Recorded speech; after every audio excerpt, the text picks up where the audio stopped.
We're watching replays. Oh man, no, they're replays. Also, we never decided on matches. I'm gonna pick some. Oh, Gallery versus Atrist. I've got ready. Okay, cool. We got that one first. Go for it. Go for it. Let's go. Do you guys have it? One. Like, can you two see it? I cannot see it yet. You have not screen shared, as far as I know. Oh, I have to screen share as well. Mm-hmm. Rip my... Let's see if my computer can handle this. Yeah, no, that's the part that gets a little. That's the part that gets a little scary. It's like, wait, hold on. You have to stream it. Then I have to have both games open. Then I have to also screen share on top of that. It's like you're double streaming essentially. There we go. Okay. Are we live? Not from what I saw last second, but yeah, it doesn't look like we're.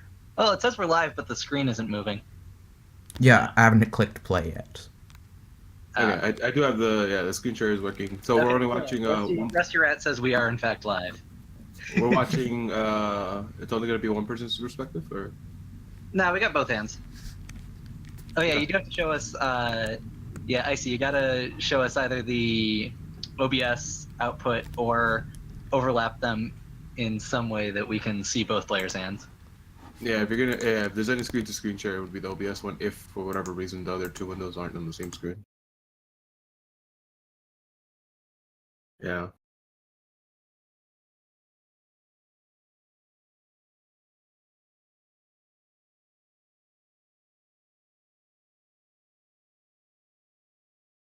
Yeah, that's where it gets a little, yeah. So it's a lot of compromising.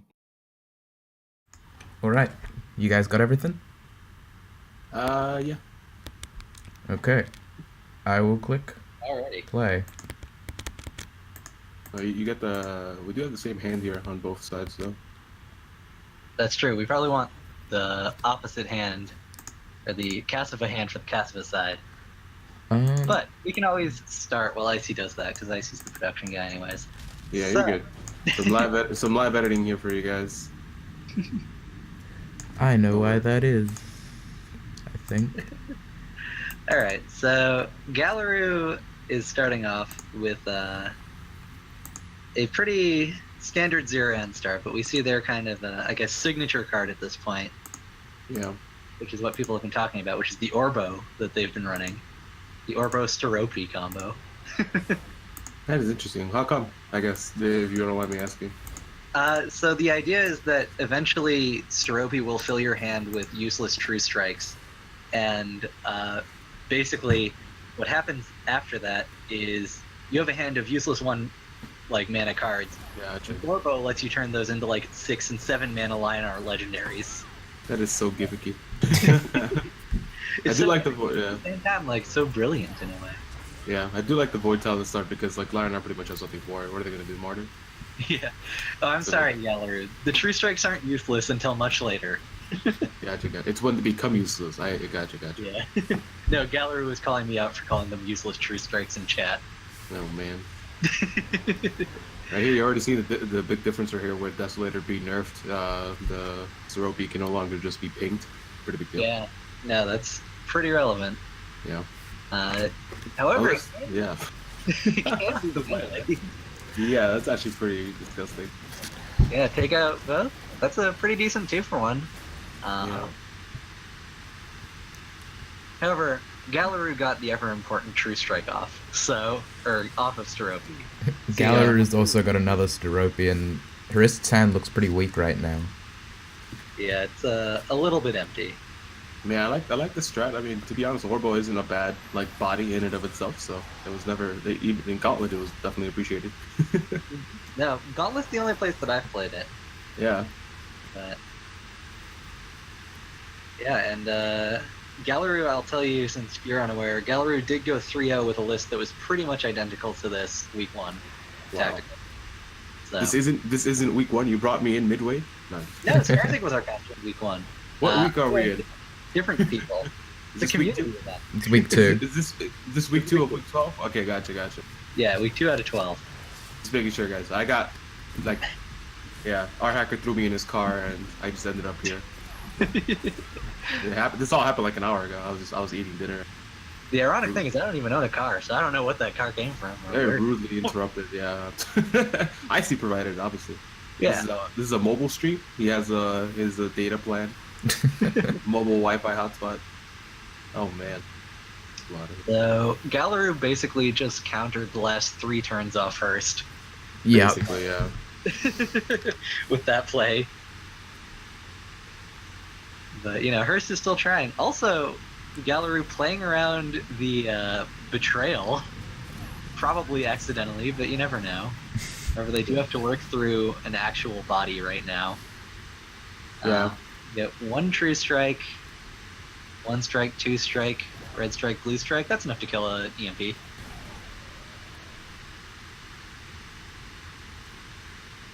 Although it is unfortunate though, at least he can't. I see. Do you have can't. real time tagged on Uh, for the replay? no. We should. I was gonna say, Galleru, I thought this looked like playing fast too, but I was just going with it. Now it is on. Alright. Cool, now we should have time to talk about the plays that they're making as well as the cars that we're stealing tactical in. Nah, I mean I'm good. But that is pretty crazy though. Zerang was brought to single digits and just like that, the game's pretty much. It's not that it's over, but it's gonna be a tough comeback. For, Yeah, I mean, looking how at do you say the other name? Hryst. Hurst is my Hurst? assumption. I don't know. Can I go with wrist? I've been Wrist? saying H wrist. Wrist? H-wrist? Oh, the H is silent. It's just wrist. I think. Yeah, no, that seems right. I don't know. Yeah. We'll call him what we'll call him. So Yeah. they did pick up another Desolator, which does give them a little bit of sustainability. Though, they've actually gotten a hand again, Gallery's removal seems to be mostly damage based, so yeah, I mean, if you, something like another EMP would be pretty problematic. Yeah. No, I see. I know you've been playing a little bit Gallery's list, and you said that big bodies are like A nightmare. only problems. Yeah, all you've really got to take those out is the Aperions and the True Strikes. How many Aperions claims does that run normally? It runs 2 with 1 in the side. Okay, so That being Yeah. said, I don't even think a big body would be enough at this point. I don't see how Risk comes back here. Yeah. Yeah. And I don't know. Maybe they'll draw another Dark Seed and they'll just 12 them next turn. I think the messed up thing here is that he actually, because it's the rope, he actually gets, every time he puts on a Desolator, he gets another True Strike. Yeah. Yeah. Just to fill up his hand. It's kind of ridiculous. Yeah, the Desolator actually kills itself, unlike Yeah. how you usually kill it, which is slightly less favorable, I think. Well, no, I Yes. guess slightly more favorable, but you want the Desolator attacking in this position. Galler. It's starting to look pretty good. Was that a Cell Soul for wrist? Yeah, he runs Cell Soul in the 3 drops. Interesting. Wait, does Wrist run Cell Soul as well? Because I know Gallery runs Yeah, Cell Soul. Gallery runs them, I'm not I don't know about Wrist, actually. I haven't seen his deck. Because I was versing it, so I wasn't allowed to look. Yeah, that's usually a good thing. I guess, so what makes Cell Soul worth running over some of the decent Sentinels that Abyss has at the 3? Well, it's not in Abyssian. Gallery is running the Cell Soul. Oh, Gallows Yeah, on another. 'cause you ran Gotcha. Cell Soul. I gotcha. It Okay. makes a little more sense. Yeah. Although, in an aggro cast list like this looks like, it is a 4/5 for 3, and if you're considering yourself to be the aggressor and want to get the full value out of stuff like Desolator and Void Pulse early, I don't actually think Cell Soul's the worst card you could be running. Although, oh man, we actually forgot, not only do they get a True Strike, every time they play Desolator, Galleru also deals 2 damage to something. Yeah. Because of that vitriol that they're wearing, it means they don't have to step off the center tile for the entirety of the game. Yeah, and True Strike also has the flexibility of dealing 2 damage to any minion. So if you wanted to heal, if you wanted to hit and heal this, you actually could. For whatever reason, he was that twisted. So something that's really cool that I'm noticing Galleru doing is they're using the True Strikes to guarantee that the vitriol will be hitting face on the opponent. Whereas with a lot of decks, it's kind of like that RNG. Oh, I'll put like 2 or 3 guys on the board, or 1 and 3 it. They're just building up these true striking down all the guys, and then it's not 1 and 3 anymore. Wow, I was joking when I said that. I've been doing that a lot with the list. I think it's one of the things that makes Steropy one of the more underrated and versatile cards in Zeran's kit. Yeah, getting rid of the creep tile with the heal tile is also like super disgusting. That's pretty much GG, to be honest. Yeah, no, I don't see how Hurst is coming back this round. There's no way. And it feels bad to have your Desolator punch that way. Yeah. Yeah. Especially with a deck that doesn't run apparently any Dispel for it. So you figure you'd be in a good position, but no, there's a more retroactive way to take advantage of.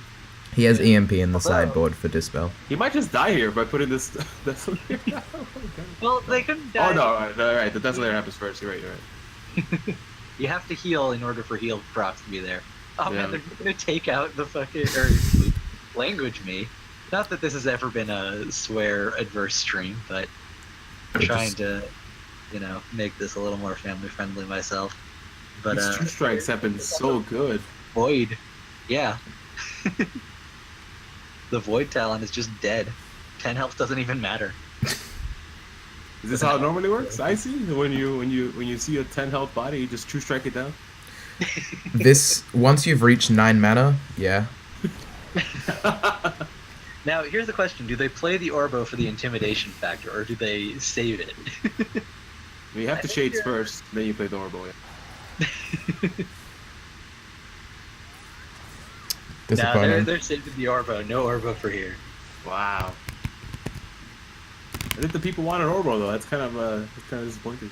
I wanted Orbo. Everybody wants Orbo. No, the fact that an Orbo deck is finally being used. Yeah. Although I know they themselves have said that Orbo is the most cuttable card in the deck. I don't actually think it is. I don't know. Maybe it's just me wanting Orbo to succeed. Yeah, no, I do not agree with that. I think Orbo is a must keep. The only non-replaceable card in the deck. Orbo and Steropy, because you got to keep the combo. But like, get rid of those Trinity Oaths. Why do you need so much draw? You already have Steropy Orbo. All of them. Play the worst card. Do we know? So what's going to be the next match here? Well, that was game 1 of the best of 3. So we're going into game 2 between Galleru and Hurst right now. Oh yeah, of course you want Orbo to win. I just noticed your Orbo emotes. Of course, my boy, my boy. I might be the only person with Orbo emotes. Yeah, no, I take it very seriously. I mean, I think that's why I got brought on. Honestly, that might be the reason why we even played the Galler matchup first, right? It's like. Yeah, definitely. Yeah, we were like, there's an Orbo deck. Tactical Gamer has an Orbo icon. Like, I might be a little biased as far as who I'm rooting for then. And you said there's only one deck. There's not even. He doesn't even have to swap. He retains his Orbo deck. Okay. Yeah. No. Format is 1 deck, best of 3, with a sideboard. So they could swap out the Orbos if they find them unnecessary for the matchup. But when is the Orbo ever unnecessary? Yeah. Rusty Rat's actually asking in the background, is the green dude with the flame actually a minion? I'm actually not sure. Most of the time you can tell who it is. So I don't think they're a minion. This is a screenshot from the codex, and I think that's a screenshot from the past, like the past of Duelist, when like this is like before Rasha's time, or like basically most of the recent history of Duelist. Yeah. So I don't believe they're a minion. Commander Drog. Commander Drog's more recent than whatever Green Flame guy is. Alright, so here we go, game 2. Between, Oh yeah. The hands Wrist. Let me live swap the hands real quick. Yeah, there we go. Although interesting, out of Hurst, we're seeing some Krons over there, which is not typical of an aggro cast deck. Yeah, I was gonna bring that up last game. He has a lot more top end than your typical aggro casts. yeah, I guess they were going to the EMP. The EMP was like something you could run. It was a bit better, obviously, as a 9/9, but He's also got Mind Lathe, which you don't normally see, but it's a good card. yeah. Can we also talk about the tempo loss by not playing Orbo turn 1? I'm actually surprised he didn't. That wasn't like that bad of a hand to do it on. The only issue is that it tends to give you pretty expensive cards. I guess, but I guess you want your Steropi like set up, and you don't want a handful of 6 and 7 mana cards on like 4 mana. Yeah. Especially since you couldn't play it aggressively because of the Spectral Blade. So Galleru and I were talking about that play as well. He was kind of saying, don't play Orbo turn 1, it's an auto loss, essentially. but you know, you always want to. It's tempting. When That's you see the it in the hardest part of opening the hand, it's deck. tempting. Yeah, no, that's actually the hardest part of the deck. Yeah, that turn was a little awkward for Galleru. Nothing but like full of awkward choices, free kills that he gave him. So I guess he decided not to give him anything outside of the Herald. Yeah, it is actually really nice though that you know it is almost better to trade into the Herald and trade down in terms of like a 3-drop for a 2-drop because Yeah. you know in terms of trading into face like. I mean, I guess you have to, but it looks like they swapped to a mid-ranged plan, so I wouldn't be surprised to see it take out the Azure Herald here. Well, just with Lionar in general, it's just very tough to leave anything on the board because you know they're going to find a way to really utilize it. So, yeah, I mean, if he did trade in the Void Talon into the Azure Herald, nobody would really blame him for it. Though also, tactical. Yeah. Something interesting about Gallery's list, it also doesn't run Holy Immolation. Wow. It runs Orbo and Steropi, but no Holy Immolation. I mean, with all those True Strikes, Holy Ammo seems a little expensive now. Yeah, right? Yeah, when you do things so efficiently and just go pew, pew, pew. Yeah. It's also got Draining Wave, as It opposed... does have Draining. That's true. I do like Draining Wave though. I actually like it a lot. For me specifically, it's as far as like whenever I draft for Gauntlet, I tend to go tempo aggro heavy. So anything that allows me to play like a 4-drop, turn 2, and remove their ranged, just to kind of like have it snowball immediately works out pretty good. Pretty aggressive, but Yeah. I guess he figures he's doing so much healing, it doesn't really matter. It's worth it. Yeah. Yeah, with the deck running 3 times Elixir, it can afford to take 4 from Celso and Draining Wave earlier. You know? Yeah. And just heal back up. I mean, I guess they cut most of the burn cards, so that means that all they've got left is the heal cards. That's really smart, what Gallery just did. Yeah, I was gonna say using the Spectral Blade against them to actually proc Vitriol is actually pretty disgusting. Yeah, now he's gonna be able to I didn't remove even it. notice that. That's so cool. I would not have thought of that. So cool as well. With the sunglass emote right there. Because what I thought he was gonna do the turn before that was potentially put down like a Vitriol and the Sterope, but it wasn't possible without letting the Sterope die for free. Essentially. Yeah, just taking tiles, but then letting it run into a Spectral Blade. Yeah. Alright, so Hurst here is... Ooh! Mage Swarm. Coming out of the board. That's good against Interesting. True Strike. I will say. Do you think that's the sole reason he put it there? Do it. Or do you mean, do I think it's the sole reason he brought it in this matchup? Yeah. because it also puts Elixir and BBS, which turns off a lot of Xeran synergy. Although Gallery is getting at least some amount of value out of these 1-mana spells before they go away. So, although wait, so Mage Thorn's even better though against Steropi, because the True Strikes will just fill the hand, and so you can't even like draw more cards to draw out of it. That's true. It's actually pretty messed up. And if it comes down next turn, that stops him from being able to remove the Cron, just allowing Hurst to get a lot of...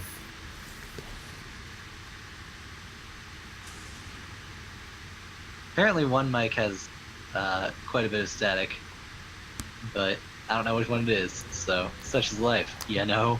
That would be my fan. Big- Ah. 2 Duelist clients streaming and streaming to Discord on a MacBook. It's not having fun. We're gonna have to work on your noise suppression. Yeah, I have to fix my headset. noise cancel. That's Yeah, okay. The bait sword Yeah, here is actually yeah. really disgusting, though. We are Meltdown Town, and we will patch things together until we get things right. But yes, that Mage Thorn is looking really, really good right now against, on the other side of the board. I don't know how I feel about moving the Kron so far back. Yeah, I would have kept it aggressive. I would have backed or it. just moved it two up, or one left and one up, because you could still play the Mage Thorn fairly defensively. And look, right now, Kron is so far away that It doesn't do anything. Activa's gonna have to try and deal with these two Steropes that are gonna come down. Yeah, Galler is trying to heal the Zerobi, but I mean, I guess for me, it's not necessarily why did he move them so far back? Why didn't he go back with them? Yeah, there's no point in staying there, especially because they're running Silverguard Knights too, so you don't want to be locked down in place with your minions not being able to reach. But I do like the Mage Thorn another way in the back there. He kind of realized in the first game that he had no hard removal or something like this, and so if True Strike was going to be his only form of removal for them, he wasn't really going to be able to do anything about it. I wonder if... now Gallery's gotta go into an Aperian's claim if they're gonna get out of this. See, I was wondering, he might have sideboarded them out. Because he didn't see much... Well, you saw an EMP, though. Yeah, but he could have put, Paragon in there instead. Sideboarded what out? He could have sideboarded Aperians out and put in Paragon. Oh, man. Well, as of right now, it's looking pretty good for Hurst in this game. Yeah. Gallaru... Yeah, that's exactly what he did. Actually, guys, you know what the card Gallaru needs? Gallaru needs Orbo right now to turn all of these True Strikes into things that work. That's true. This is where Orbo shines instead of looking at their hand and realizing they can add. This is why you need Orbo in your deck. It's sideboard proof. It doesn't matter what the adjustment is, because what you get from it, nobody knows. Yeah. The glory of RNG. Yeah. And the glory of controlled RNG is that it's probably going to be 5 or 6 mana, so you can just toss it down as a bomb. Yeah. Linar has a lot of gigantic Deuterinos, I've heard people say. The odds are you'll get neutral, but is it a little weird that I think Orbo is the more reliable way to get Aperions right now? Yeah. He just keeps getting True Strikes. It's so bad. Yo, but okay, I don't think the Gallaru should have used the Healing Mystic for life there. Actually, no, I guess they still should have, because... Well, no, Hurst can't kill the Desolator because they can't ping. So I don't think you should have healed, because then you would have at least gotten a chance to draw something instead of burning your draw spell. Yeah. Or the spell you would have drawn. That's brutal. I would say the Betrayal looks like it's a little bit early, but at the same time, there's no other minions in Gallaru's hand, so... Yeah. Also, Gallaru has let us know that, like Icy said, they sided out the Aperians and into Paragons. So there are no Aperians to draw into, only Orbo. That is crazy. And right here, there's nothing to proc the Sunriser with. That Mage Thorn is disgusting. Yeah, that Mage Thorn has just taken over this game. Though Riv is right, Hurst probably could have won this game by now, had they positioned the Kron a little bit closer. I'm okay with the... with the Kron a little bit closer, but I'm okay with the Mage Thorn back. He just wanted to put the Mage Thorn as far back as possible, and the Kron was had the one tile back advantage, so that's why he did that, I think. Yeah. I think it would have been better to move it just out of range of... Just move the Kron out of range of the Sterope, and then you could still play a backlined Mage Swarm that he wouldn't have been able to deal with. Yeah. But for now... He's looking good, though, either way. The only weird thing here is that you can tell the Mage Thorn was definitely completely reactionary as far as Gallaru's deck, because he has 3 spells he can't use right now. Yeah, it's going to have to replace next turn. So. Or if you count BBS. Yeah. 4, yeah. Oh man, this feels so bad for Gallaru right now. That Kron still hasn't been dealt with. So Hurst's mid-range control-y sideboard plan has actually been fairly successful, all things considered. So what is he going to do here? Just Sunriser Trinity? I think you have to. At least they cleared the Steropes. Yeah. Oh, they're not going for the Oath. They're not looking to... I would have taken 2 cards there. Yeah, it's still better than nothing. Yeah, because Although, I guess... So, the I'd be flip just side trying of to Eternity is their only healing proc. yeah, I mean, I'd just be trying to draw into Orbo because it's my only it's my only hope right now. So that's my utility. Which isn't a thing that you usually say. Yeah. And you can kind of tell he's not even necessarily relying on that plan either because now he finally replaced the True Strike. This whole time he's been keeping them all because the assumption is that he would be trying to get Orbo and make best use of those. But man, Yeah. This is pretty good though for Gallery. They get to clear the Desolator and then heal away the captive or whatever prisoner that is. I don't actually memorize the names of all the prisoners. yeah, But yeah, no, Hurst is still being way too defensive with this Kron, I think, and they're just actually letting Gallery start to develop a board. And there is the Orbo. So now Gallery is actually going to get out from under the Mage Swarm. yeah. All right, the Orbo's here. Feel pretty good about it. Ranged. He might actually pull this back. I mean, I think there's a very good chance that they'll pull it back. I mean, you look at Hurst's hand, and Hurst has kind of nothing.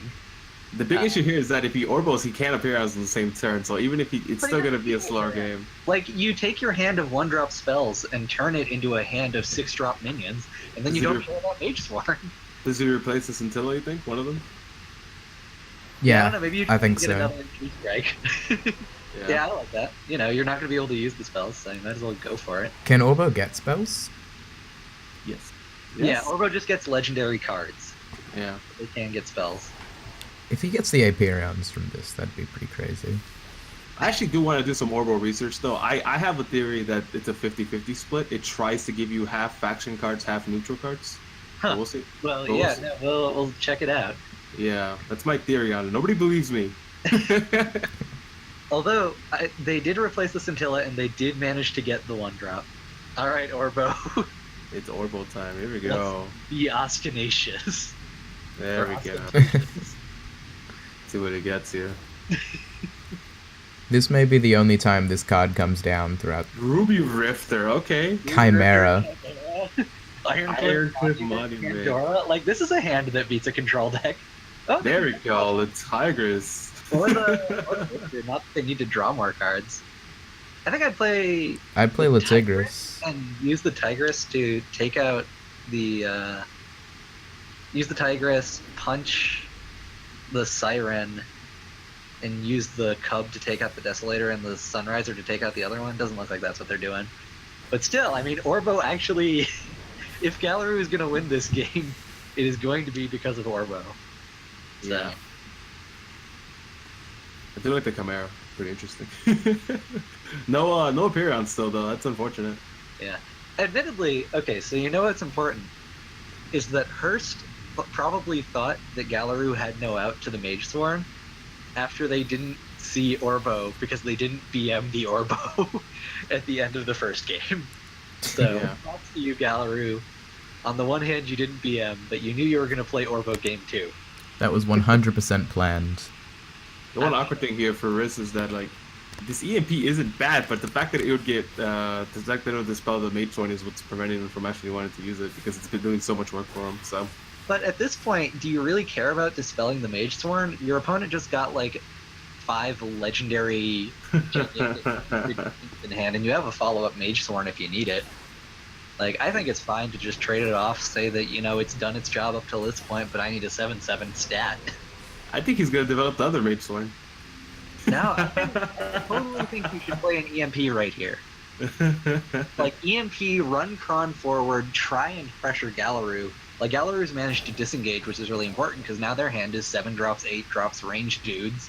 Nope. Like- No, don't move the Kron 1 forward. Move it 2 forward, my guy. Kron can die. It's okay. No, they're not going for it. They're not going for it. Told you. EMP is too risky. Well, because it's more so like the Mage Sword is the reason why he's in this position in the first place, so that's why he's not. That's why I thought he was just going to put down the second one. That's it. Like, I figured that was a big enough body. That's still something that, you know. Yeah, I don't know. I think this is the position where it's like, you know, it's hard to give up the like value thing that's been kind of putting you ahead on board. It's really been screwing up what your opponent's been doing. You've built up a board, Yeah. but now all of a sudden, your opponent has gotten out of that lock and they can start doing their stuff now. So you just really need to pressure the game at that point and say, well, you've got rid of all your spells. I don't care about that anymore. At least that's how I feel. I think the biggest reason he's okay with going with the Mage Sworn reliance is because of Desolator. Now the Desolator can't be used against him like it was before. So yeah, outside of Vitriol, but I would have put Chimera down. I don't know why. I want to start seeing some stuff. I mean, Pandora puts stuff down too. Pandora puts down wolves, which are bigger than prisoners. They can get ranged or flying. They can take out the ranged dude on the other side of the board. I think Gallery needs that Mechazor, right? As our resident Gauntlet player, without mousing over it, what ability does that wolf have? I think that's flying, but I'm not sure. Yeah, I think that's fine. All right. So the guess is flying. Because it's blue flying, orange is frenzy, right? Green ranged. Yeah, red is celerity, green is ranged. Yeah. This is where my Gauntlet experience comes in, because that's the only place you see Pandora really. I haven't seen Pandora in a very long time. Pandora with Orbo. That's true. Yeah, even in this matchup, it wasn't actually in the deck. It was just came out of nowhere. Blue flying, orange is frenzy, green is rage, purple is provoke, and red celerity. Yeah, see, we got them all except for the provoke. Yeah, forgot about the purple wolves. Sorry, purple wolves. You know, even with all that though, Galaroo does still have to kind of claw their way back into this game. Like, it isn't over. They just have a chance, and it was possible for them not to have a chance. Like, this is still a pretty daunting board to push their way back through. Especially that 2/2 ranged in the corner.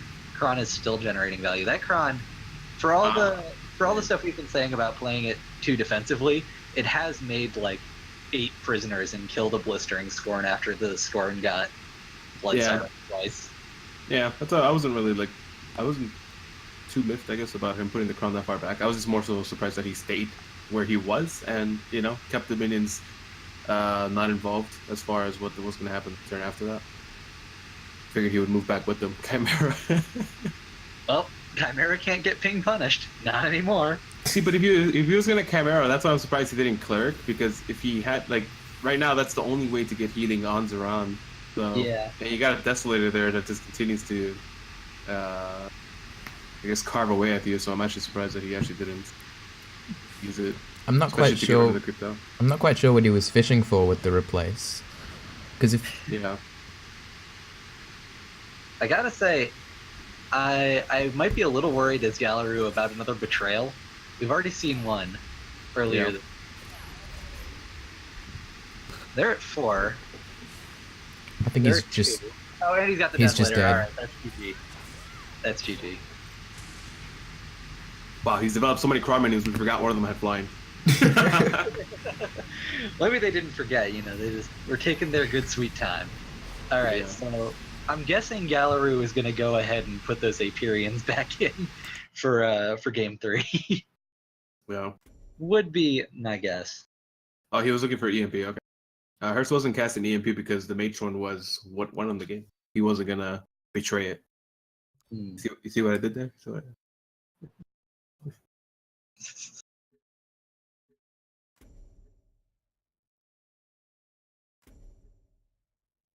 Yeah. 4 is ranged guy. I mean, I don't know when Riv said that. I was forecasting the EMP earlier, but you know,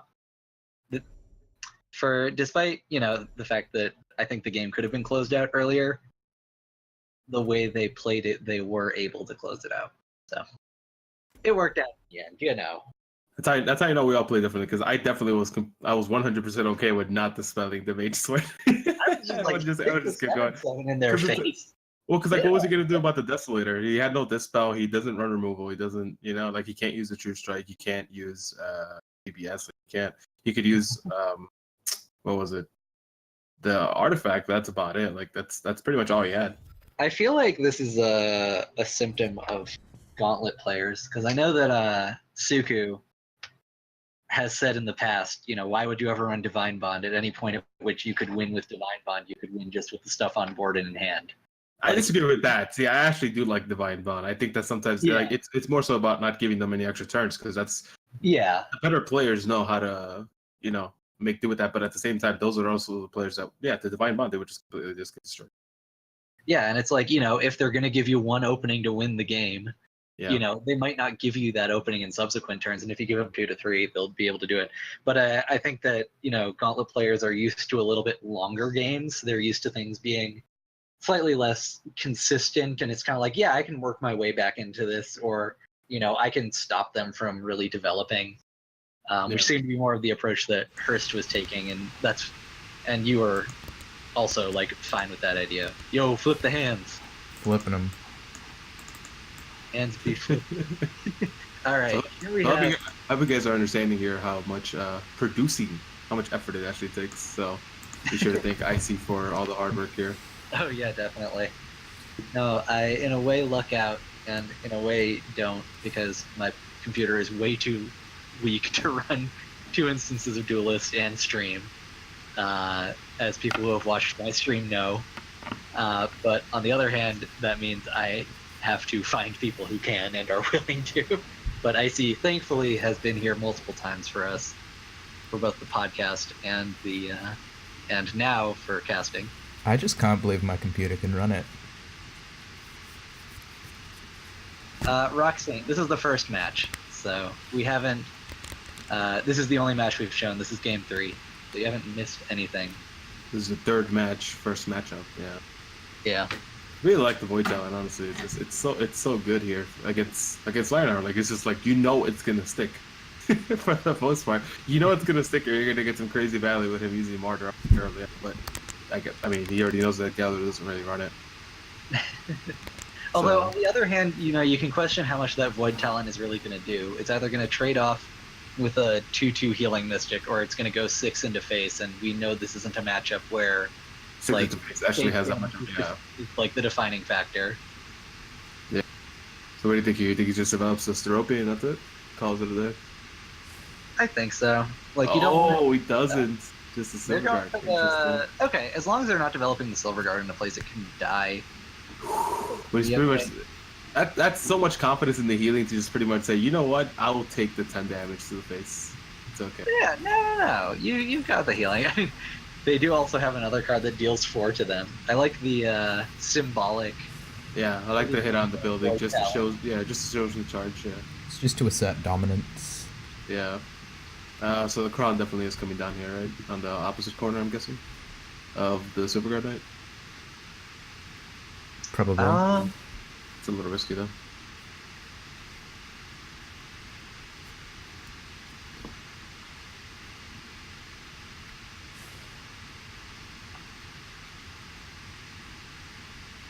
Yeah, I don't know. No, I think that's a fine play. Yeah. What are your plays here? Well, because I mean, 2 Desolators is what you do.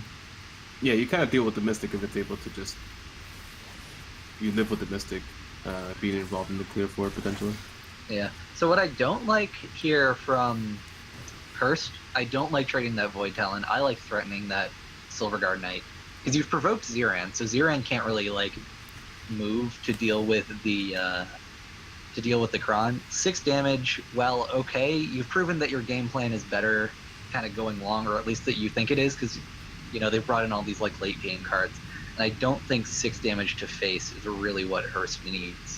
It's those True Strikes, man. He's very paranoid about him. He doesn't want his 3-drop to be removed by a 1-mana card. Fair, but if that happens, then Kron isn't getting removed.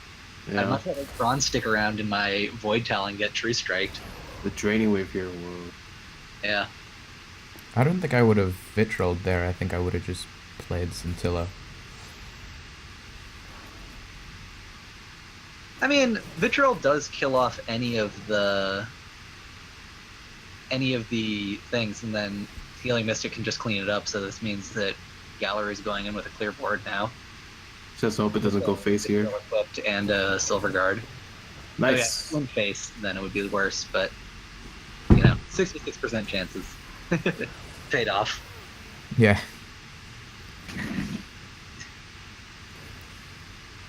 Sorry about that. I'm getting relaxed now. Now we're starting to hit our zone. Here we go. Exactly. Meltdown Town is a chill place to be. You get there one step at a time, 1/7 damage to the face at a time. We remember the good old days. Hacker, have you commented on the fact that Jim ran one off Meltdown in his list first week? No, I didn't actually even notice until somebody brought it up afterwards. But props to Jim1937, I think that's your number. But props to Birdboy Jim, because as far as I know, they are the only person to have run Meltdown in Meltdown Town. And I think they apparently won one of their first games, or one of their games the first week with a Meltdown to the face in proper Meltdown fashion. Yeah, he was saying he beat Draco with the 1 in 3 Meltdown lethal. Yeah. So, what a way to start. I can't believe they didn't recommend the match to us. That's so sad. That was pretty unfortunate for Risk there, because he was kind of hoping that the Desolator would stay alive so that it would continue to body block for the Silver Guard, but he's actually going to be able to get the Zeal boost here if he wants it. Yeah. He doesn't want it, okay. Too bad there's no Healing Mystic, because the Healing Mystic could have put the there it is. So there you go. Yeah, well, Guard back in business. You asked. So another Oh, what do you say? No, so in a way that worked out pretty okay either way, because with Yeah. the spot hammer and getting the Desolator back on hand, it keeps his hand pretty healthy. No, what I was going to say is that another interesting card that Gallery doesn't run is Sunforged Lancer. We talked about this a little bit yesterday on the podcast, but I kind of like it because Gallery feels perfectly fine doing things like the play last turn where they just back off and have their Vitriol equipped, because there isn't that kind of need for them to stay somewhat close by because they're planning on buffing Ziran, and so they can really disengage and take advantage of slower cards like Steropi and stuff, which kind of the normal tempo Ziran stuff might not be able to do as well. Yeah. I'm actually surprised he didn't play that underneath the Desolator, because now he just gets rid of the artifact for free. Although I guess here it does block Caps off from backing up, and if Hurst's plan is to move back and play big minions like they did last game, that does prevent that, even if it means losing your Vitriol. And if you lose your Vitriol, it's likely that Sunrise are staying alive. Maybe that's just better. He lost the Vitriol to Desolator either way. That's true, yeah. Although EMP is probably just going to be taken out with a Draining Wave plus Sunrise or Punch. You could also just Superions, but I don't know. You could, but I don't know. I'd be tempted to save that for a Mage Sworn looking at the Steropi in my hand, but nope. Hurst has decided to go the tempo plan. Maybe adjusting to the adjustment, maybe he figured that Risk wouldn't run the Mage Sword for this game, but I don't know why he wouldn't. It's so good. Well, if you thought they weren't going to run the Mage Sworn, then you wouldn't have boarded the Aperion back in. Because we know that they have said to us that they did board the Aperions out for Game 2. Yeah.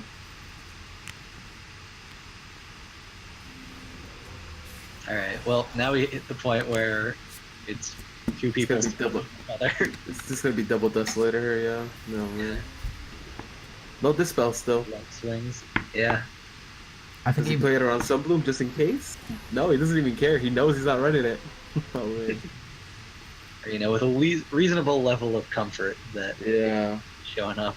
We do know that he boarded in EMP because he said in the chat that he was fishing for it last game. So maybe he's banking on that to be what saves him against the Mage Sworn, which is why he felt more confident playing the Aperions.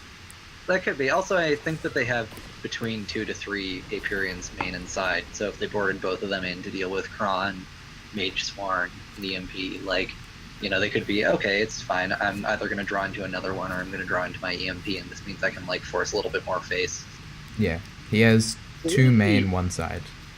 Okay. It's a really interesting kind of tempo swing. Both of them are just playing things that heal themselves and damage the other person in some way or shape.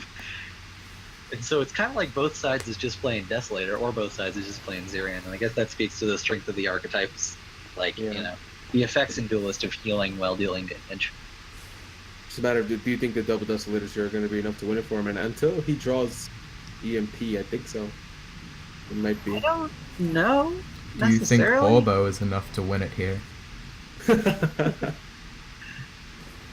Or sorry, triple desolator. Triple Desolator. Well, there's the Mage Sworn, but luckily this time I don't think Gallery is going to be shipping that Orbo.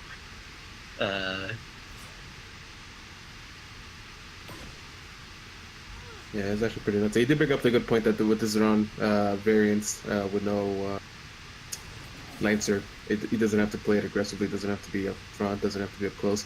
I mean, it does also, that's kind of like a double-edged sword though. That also means that they can't react to things that are placed super defensively as well, unless True Strike is somehow able to take them out. I guess I'm just thinking as far as like, whenever I was running like Arcanist Jedi versus, or just Arcanist in general versus Zeron, one Albi stage with one proc in the corner pretty much meant that they lost. Yeah. Yeah, but not. That's why he runs Aperians. There you go, right? Or why they run Steropi, because, you know, I think that if left unchecked, Ziran can get to the point where they can be dealing like 8 damage with True Strikes a turn, which is probably able to out heal an Owl Beast on at least the Owl Beast itself. Maybe not the other Arcanists that get buffed along with it, but Yeah.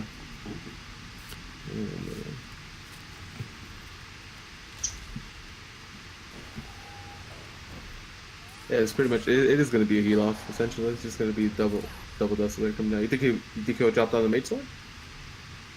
I think they're going to try and drop down the Mage Sworn, but it's not going to be nearly as effective as it was last game, because Orbo's just going to come down. They're going to play like a 5-drop plus an Orbo. Yeah, he's just waiting. Oh man.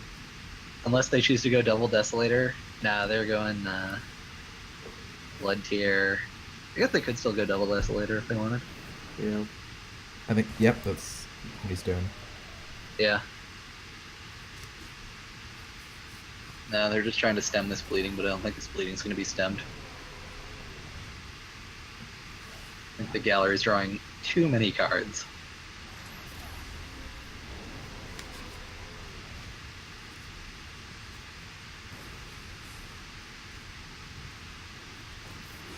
Nice. Gallery getting that damage in on Steropi, making sure they have something to heal. Oh man.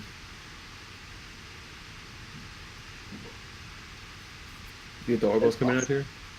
Hmm? You think the Orbo's coming out here? I don't know. I feel like that's what he's lining up. He's gonna Mystic. He's gonna BBS. He's gonna fill up his hand with all these True some Strikes. Elixir yourself before you Orbo, because that cycles into another True Strike. Did they nerf Sundrop? Is that 2 mana now? No, it's still that's 1 mana. Oh, sorry. I'm having a hard time. Like, It's funny because they did nerf it, but that was a long time ago. They nerfed it. It used to be 0 mana. why did it look like it? Sorry, it's the screen share, guys. I'm sorry. No, It looked like a 2.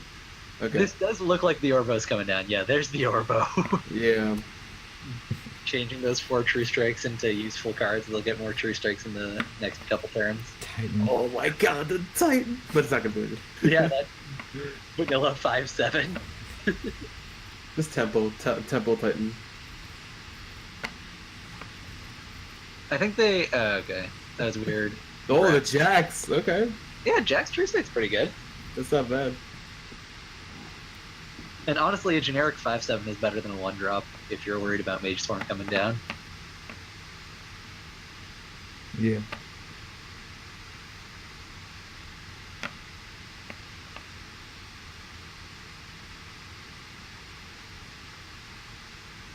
Yeah, the Jax is just gonna be a little bit too tough. The Revenant though, it's just all gonna be too late, I think. Yeah, and like, you know, Revenant isn't that great when your opponent's at 23, and Yeah. he's just like throwing True Strikes on the board left and right. Yeah. The Revenant just gets removed immediately. Yeah, but Revenant can take out Orbo if they so choose. Aw, man, they're not even going to Orbo. Interesting. I think he's just trying to keep it on as much health as possible to get mileage out of it. Yeah, but you could have seen that Orbo attack animation. Let's think about the important things here. I've actually never seen it.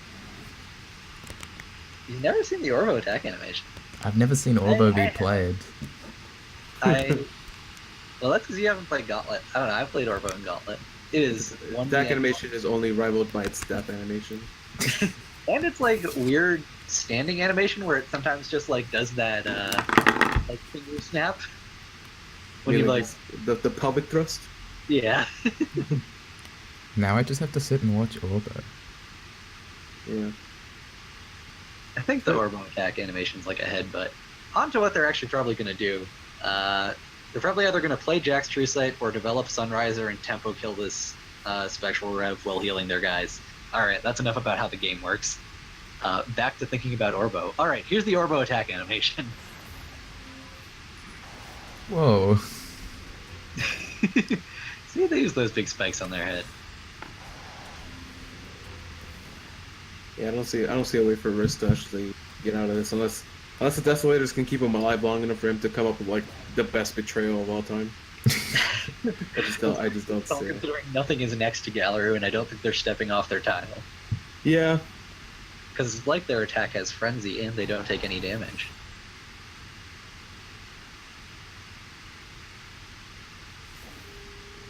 I don't see a way Hurst wins this. Galaru's in just such a nice position. I think Galaru was too off lethal that turn. He didn't even have the True Strike right there. Right? Because the Sunriser was going to kill it at the end of the turn? I guess maybe they just wanted to cycle the True Strike and draw a card from their deck. Yeah. Makes sense. At the very least, True Strike doesn't matter if they cast it. Galaru's the only 6-0, right? No. He isn't? There is a second 6-0, but I will not say who that is right now. Well, hold on. I think we're getting a little it's a little preemptive here. Okay, he's technically 5-0. Yeah, they're technically 5-0, and they might. There might be 6-0. Who knows? I mean, it's likely, but it's not guaranteed yet. I would say let's give this a little bit of time here. You got this. Have you heard the Desolator's OP? Exactly. No, I think that the crying cast knows that their time is up.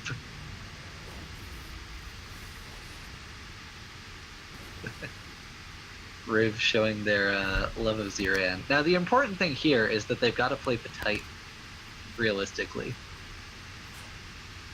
I think. I'm just trying to figure out how the brainstorming for this deck even happens in the first place. Like, what if no Lancer, Sterope instead, Orbo? It's like, wait, hold on. Like, how did this like, what is the process that ends up with this deck here? And has it be this successful? It's pretty crazy. Yeah, no. It is pretty nutty, but I'm really happy to see it, you know? If an Orbo Control Ziran can be one of our two 6-0 decks, then yeah, I ain't gonna complain. It's more interesting than like Burn Ziran at least. Alright, so the next match that we're gonna have is Bearhammer versus Vamp Smilly. I don't know. SM Vamp, pretty phonetic, and then SMILIE. Riff says I have so many goddamn True Strikes. What a garbage card. And what if I had a card to change all my trash True Strikes into big boy legendaries? See, but I guess other people could argue that if it's already working to that full of an effect, if you're already getting that many heal procs, surely there's a more reliable win condition at that point. Like, if you're getting that many heal procs, there must be another way to win. But how do you deal with Mage Swarm? Exactly.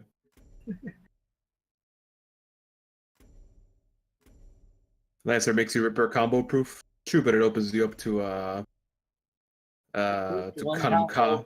You're not your mother, so you know. Opens you up to Kanam Ka though, so that's pretty dangerous. Yeah.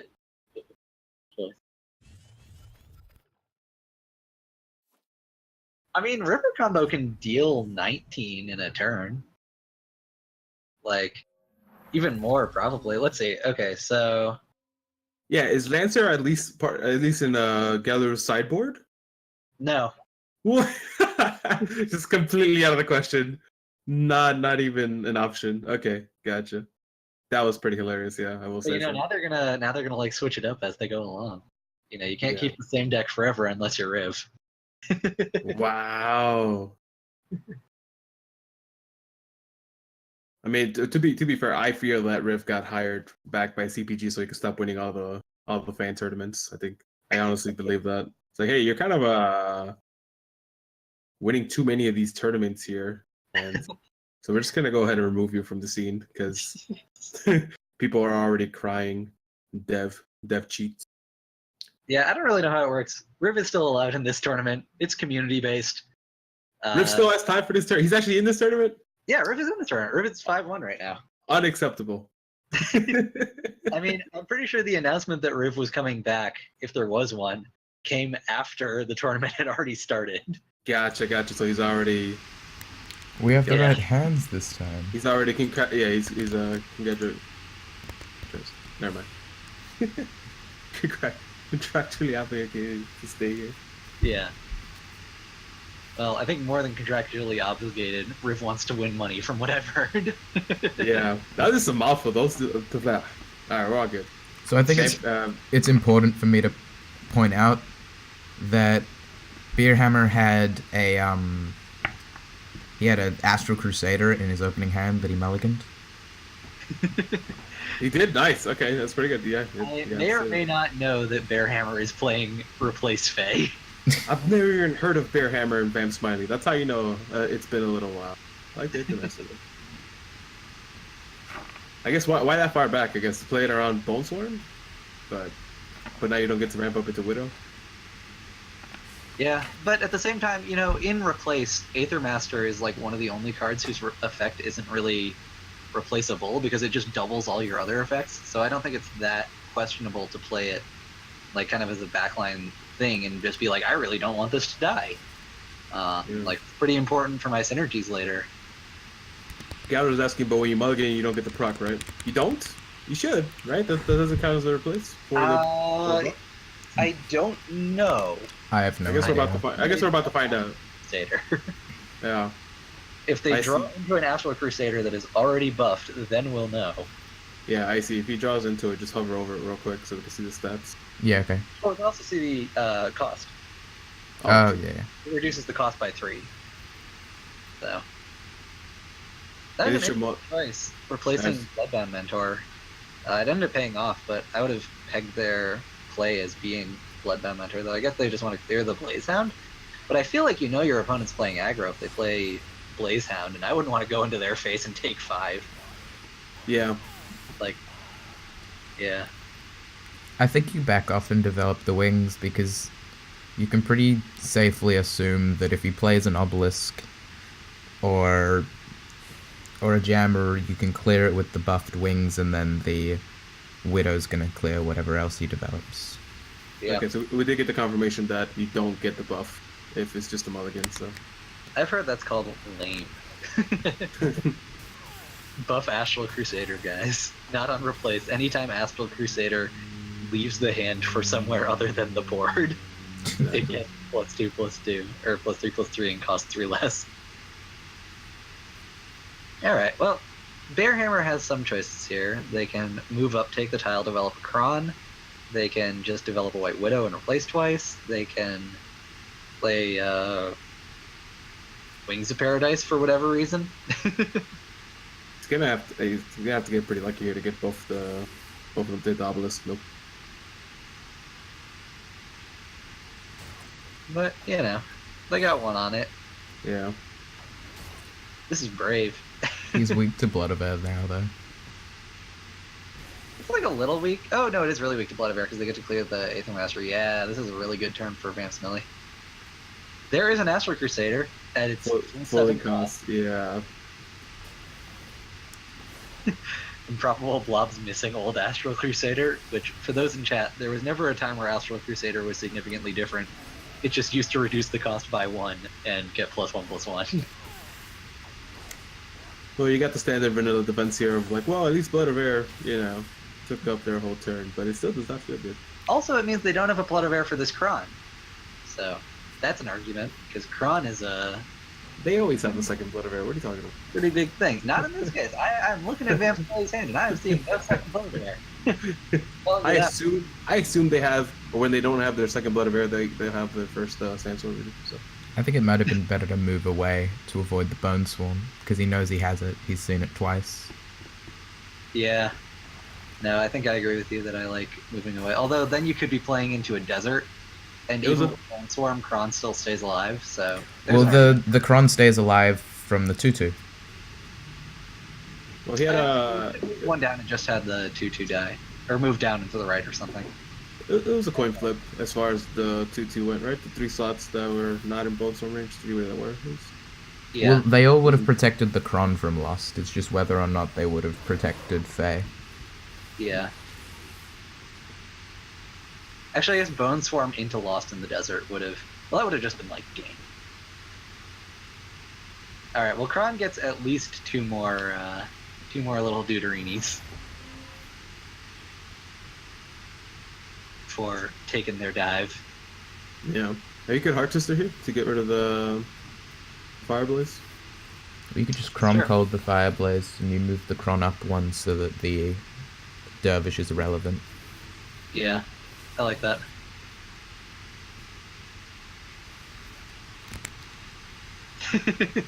Riv wondering about that Theobial replace. Ooh. I don't know about that. You had to clear on the... I don't know. I think it might be more worth it to just reduce the power as long as they move the Kron one up. Yeah. Like, the +1/+0 off of the Fireblaze Obelisk is so important in these Dervish decks.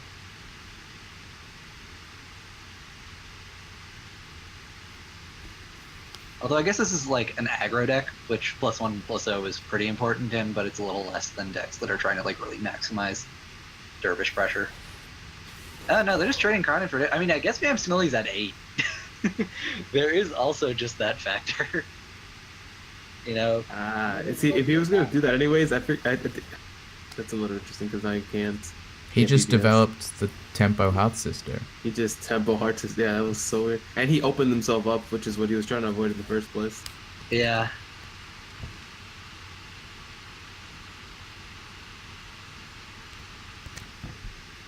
Like, he's dead to like a Scion's third wish, right? Or something like that. If Vance Wiley had it, it's like, yeah. He's dead to third plus second. Yeah. Wait, is No he? first wish for that Pantheron. Oh no, there was a first wish. Oh man, they could go third, second, and then Pantheron, and then kill them with style. Assuming that they play Pantheron, which He's is one off unlikely. lethal right now, which is pretty devastating.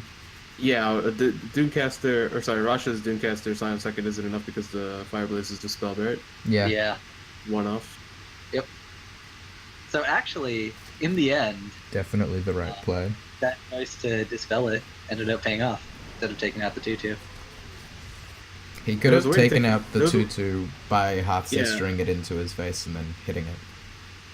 He also could have done it by moving the Kron into the mana tile and then Heart Twistering Warbirding. But That'd like be- it would have meant not having the provoke on, but at the same time, it's not like he had to worry about Xerix moving into hits the 4/1 and then Yeah. opening himself up to all that other damage anyways. Yeah. If he had backed off with his general, he could have potentially won the game by drawing into a Rashes or a Bone Swarm. That's true, though they only had one Bone Swarm left, but they could have drawn in like a second wish or something. Yeah, I don't think I like moving forward here. It's just kind of admitting Maybe defeat. launch it or something. But I mean, I guess it's also hard to back up against Fae, just because of Warbird being a thing. Well, it's his only option. Moving forward just gives the Fae lethal. It's just admitting Yeah, That- no. you win. It is true that Fae here is proving that they have more than enough damage.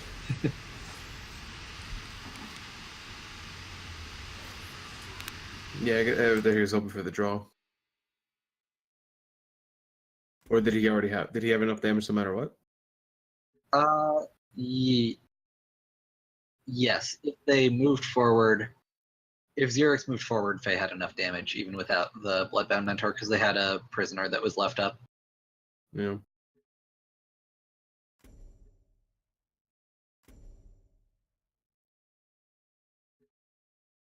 But we got to see Replace take a game. That's what we're here for. Although no Astral Crusaders, so did Replace really win a game if they didn't land an Astral Crusader? I think it's interesting to see how much people have to adapt Fae now that pretty much every card got nerfed for Vanar, so they have to find other creative ways to win. I mean, Kron is just generally just that good, right? Like you just pretty much run anything, it seems. Mm-hmm.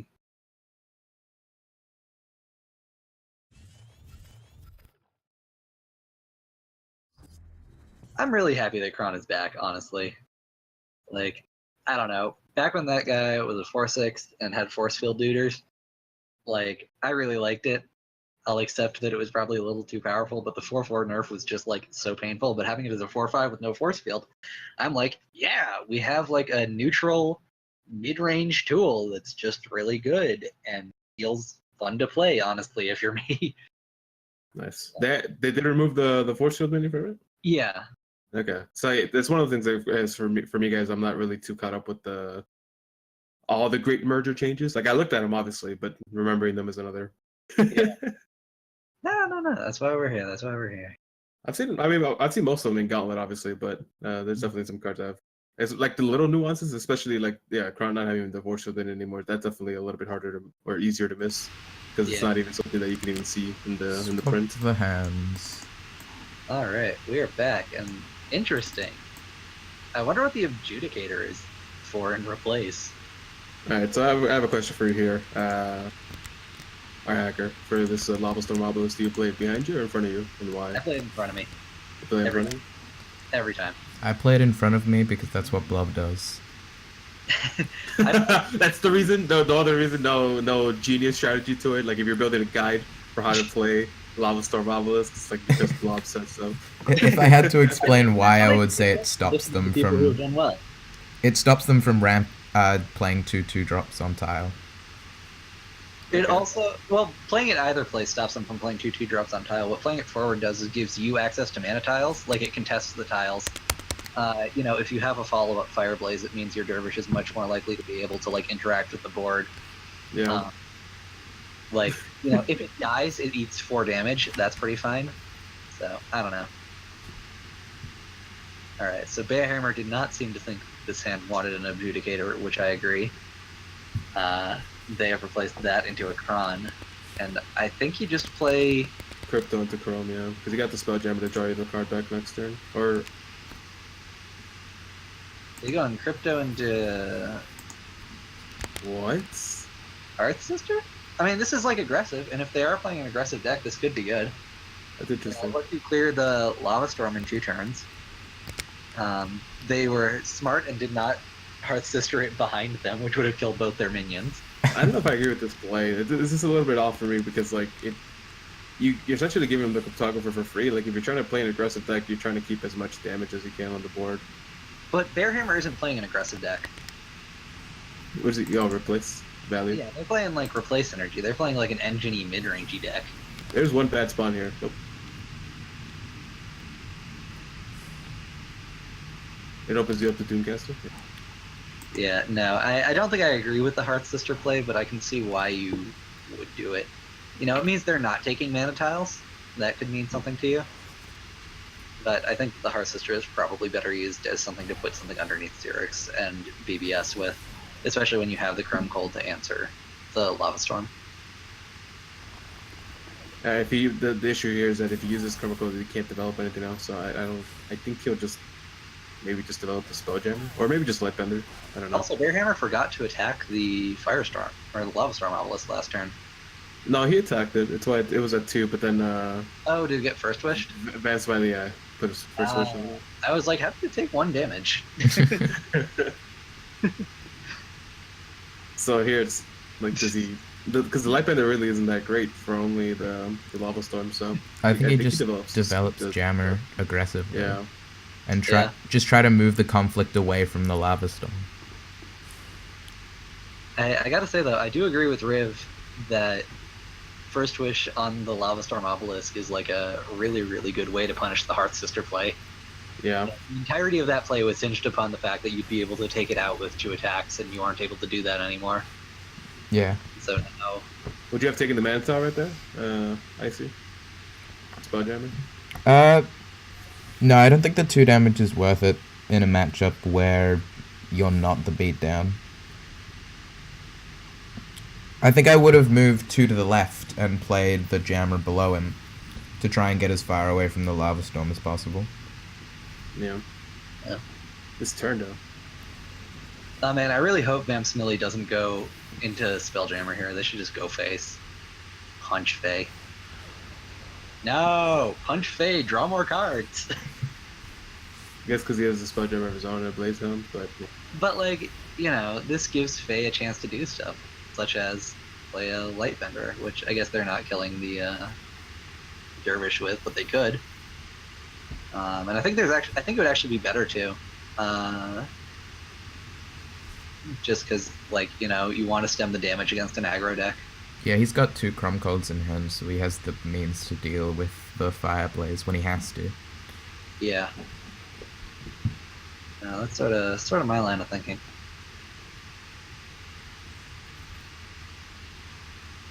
All of this has come because they didn't CC the Firestorm.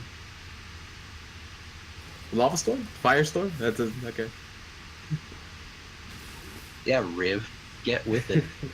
Learn your obelisk names. It's like a whole new obelisk. If there's like a Fireblaze and a Lava Storm combined, it's actually super scary. Yeah, Firestorm obelisk. That's 4 mana or 8 with the same effects of both. That's just scary. Good. I mean, they should not print another Fireblaze obelisk. Like, is all I'm saying.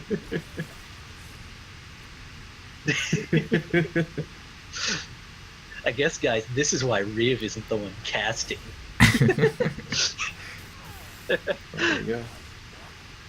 No, we can totally do a Riv cast one week. It'll be fun. Riff can cast his own games. So Yeah. here, I played this because it didn't end up working out too well, but this is why I did this. I'm down to cast next week. Nothing Alright, Riv if you wanna does cast doesn't next work week, out. We can have you as our guest on next week. Sure, I'm down for that. I'm down for like mid-game interviews, post-game interviews. Like what the That is specific. going to be a little bit harder because, as it turns out, people are not awake at the same time, which has been a big problem for duelist tournaments in the past. Yeah. Getting interviews with players hard, but maybe for like the playoffs, that'd be really cool. Are we gonna live cast the playoffs? Or do I it don't after? know. I don't know. We'll figure that out.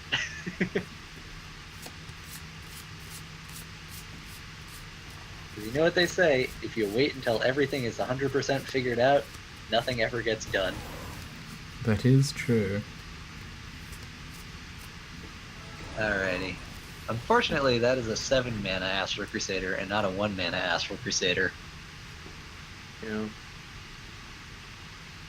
Imagine if the buff applied to every copy of the card.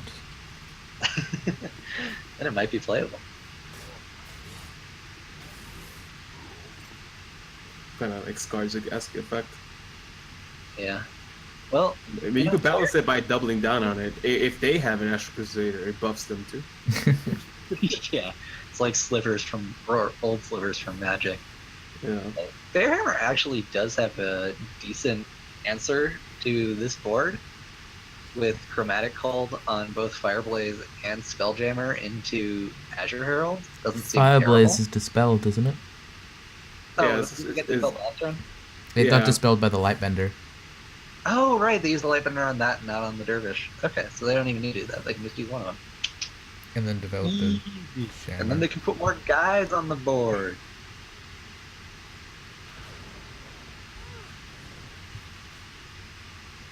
Yeah, and that was really good. That was like a 3-for-1. Yeah. Spelljammer into BBS, I'm guessing. Tony Camel, that is a play for people even more skilled than we are. What was the play? That face when you play only one Crusader but still play them on turn 2.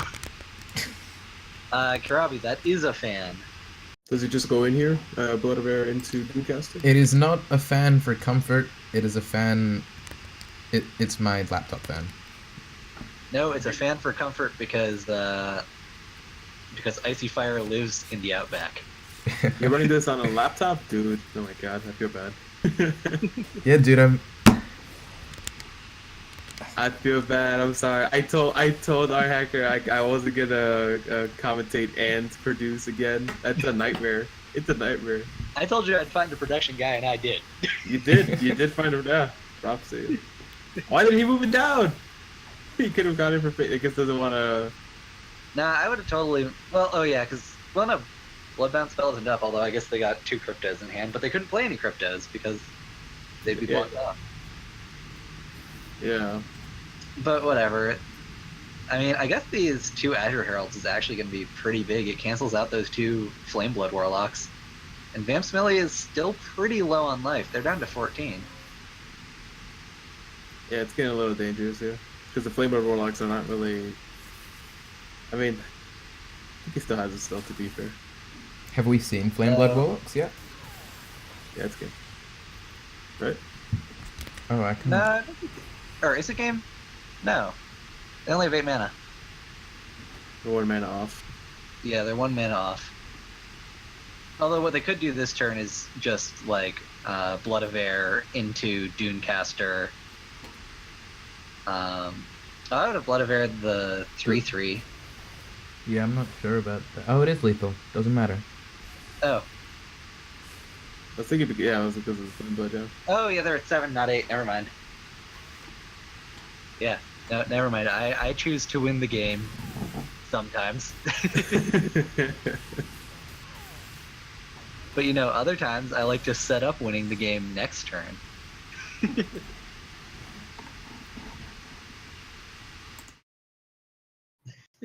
Counted as hard. Oh my god. Alright. Well, we're on to game 3 now, and it's a good thing none of us were playing, because then we might not have been.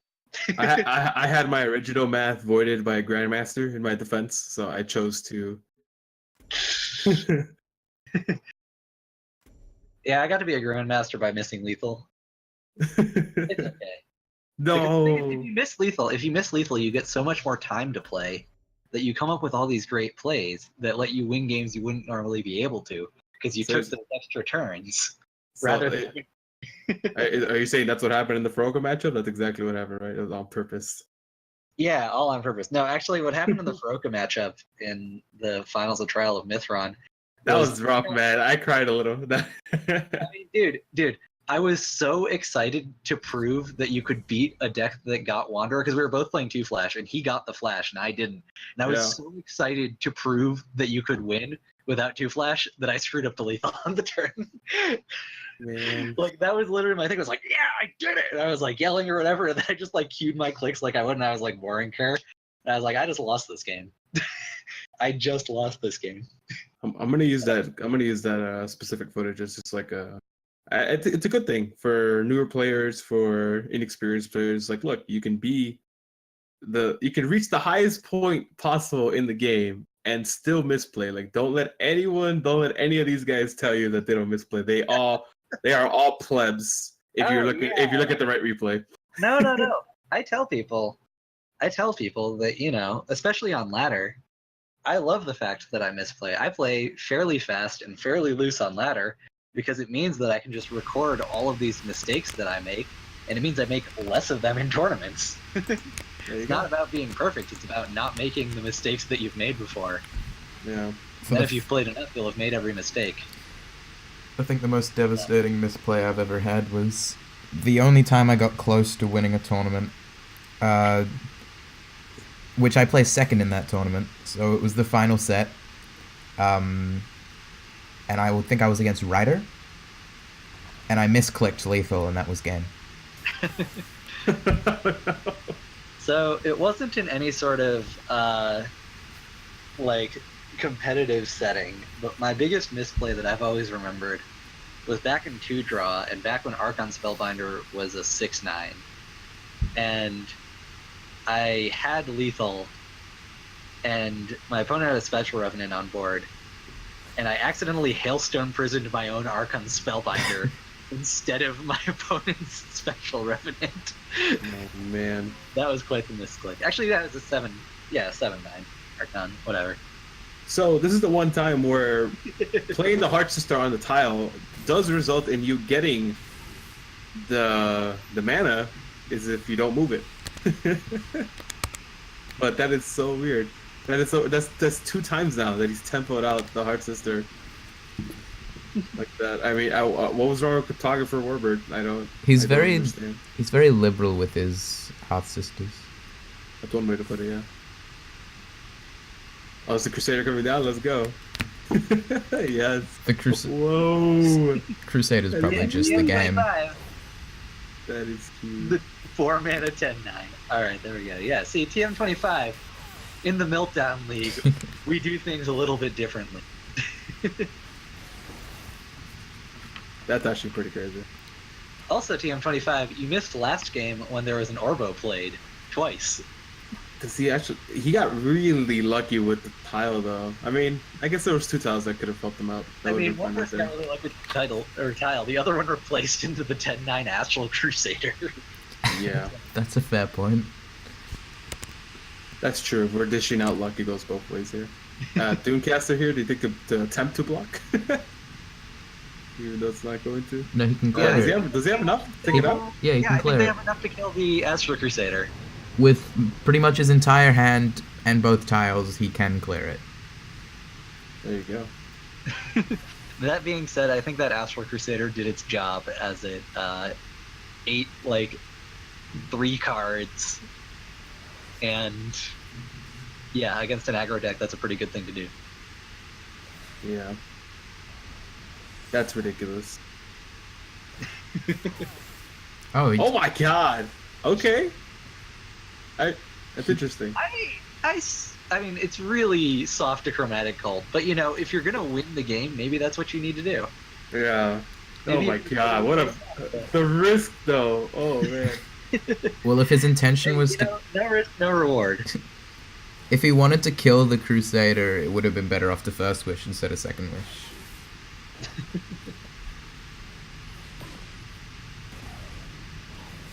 No, that is also true. But, I think Vamp made a play that might have had a higher chance of winning the game. I think he realized that burning his entire hand as an aggro deck to kill the minion would have cost him the game in the long run as well. No, yeah, I respect it. I respect it. Yeah, even with the Spelljammer being there to recover some of the cards, it's still not enough, yeah. Also, the crypto placement was nice because it reduced the chance that the Astral Crusader could just be punched by the Dervish, and it managed to get a third wish out of Vamps instead of a first wish. Now if we just get this in the right tile, nope. Oh man, that's brutal. That's actually the worst possible tile you could have asked for. Oh, it did have a buff for it at least. Yeah, it has the buff, but I don't think that's going to be. I don't think that's going to be enough. I think the Astral Crusader was a little too heavy. Yeah. Now the question is, do you play the Widowmaker? White Widow, that's what it's called. Oh god, I'm not sure about this. I think you just slammed the Spelljammer. Ah, you got the target. Wow. Yeah. He was already gonna kill the Warbird anyways. What do you? Free kill. Interesting. Oh, he's not gonna Warbird. That's why. But why not? You get it back next turn. I don't know. I don't think I guess you don't need to heal here They do though. have 3 cards in hand. If you're gonna punch, you're gonna heal. You get a 4/1 or 1/4 on the board in better placement. I mean, are we scared of dying at what was it? So they'd be at 14. It was with 14. 2 cards. It would have been 12. Probably not. Even Flame Blood is only 9. 10, 11. Only. Only 9. That's Mist 6.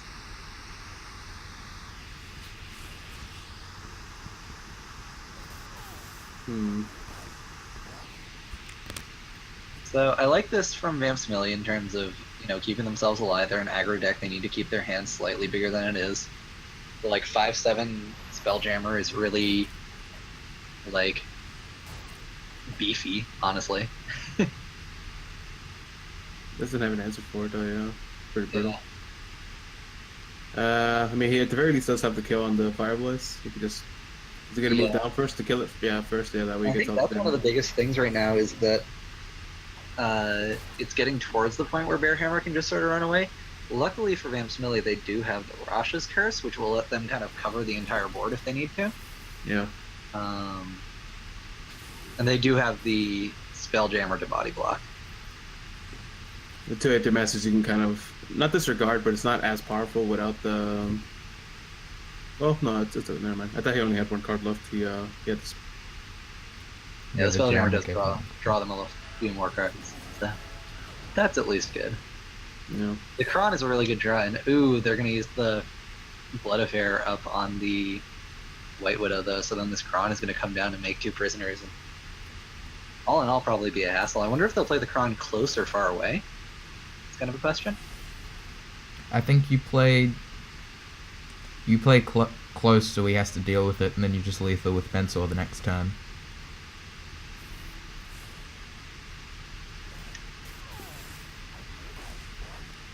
Oh man. This game is actually really close. Yeah. It's closer than it seems. Yeah. Don't replace the Mentor. No. What? Well, you have to replace the Mentor if you want the Kron to trigger. Yeah, but I don't think that's worth it though, because Mentor's just guaranteed lethal next turn. Yeah, I guess that's true, actually. They haven't shown any healing. So, I guess you are correct there. The 3, 4, 5, 6. Yeah, that's not going to be enough. Ooh, there's another Astral Crusader, though. I hope they don't get lethal. Somehow. Yeah, I hope they don't have lethal next turn somehow, and that we can see another Astral Crusader come down. What would he need? He would need I don't think there's no way. Well, no, I mean, they aren't actually dead this turn. Right? There's no way for them to deal damage outside of Warbird right now. But, this is where what Icy was saying comes in, where if they had kept the Mentor, it would have been 100% right here. Yeah. In the long run, it probably won't change much. Yeah, get that second Crusader down. Oh man. The Star Walker, they call it. It is impressive how bad that card was. It used to take 3 finding it and putting it back to get it to where it is right now. Oh man, that would have been even worse of a card, I think. Although, as much as I appreciate Bearhammer playing the Astral Crusader for us, it probably would have been better to play the Kron and replace the Astral Crusader, just because you have a chance to get rush minions, you have multiple bodies and stuff, you just need to stay alive or kill them, so... Well, there's no way he dies this turn. It was just too much healing. Yeah. No, but they replaced you into the Azure Herald. They didn't have that at the start of the turn, so... Even at 13, there's no way Vamp's Mill kills him. Yeah. Although Vamp should go for the Flameblood The lethal. style. Yeah. No, it's all about the style. Yeah, there you go. There you go, Vamp. That's how you do it. You don't let them take you out with their Astral Crusader. You take yourself out. Cool, man. Alternatively, you could have taken yourself out on their Astral Crusader. That would have also been acceptable. You have to do the style, but you can't give them the satisfaction. Yeah, alright, so that was Bearhammer taking out Vamp Smiley 2-1. For our next match, we've got Rock Saint versus Spammer Noob. Nice. Alright, I will be right back. Just gonna get some water real quick. Sounds good, sounds good.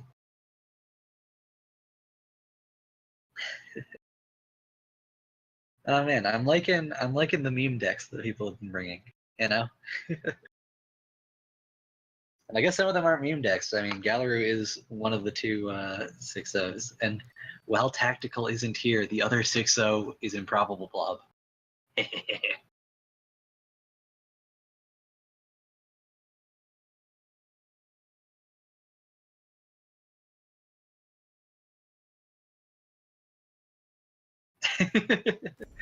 Dang, Blobby boy.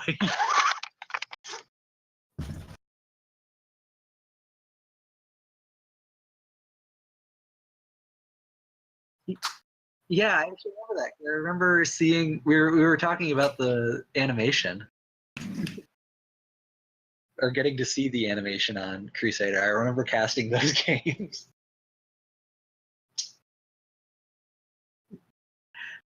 Gallery. This was a while ago. This was during Team Wars, but Improbable Blob was playing on a team called the Astral Crusaders, and for 1 week against Icy Fire's team, they brought Astral Crusader decks, Astral Crusader themed decks, and apparently Blob like swept or whatever. Oh, Gallery was asking for this tournament, not about the Astral Crusader thing. Yeah, they ran Wanderer Rag. They aren't quite as cool as you, Gallery.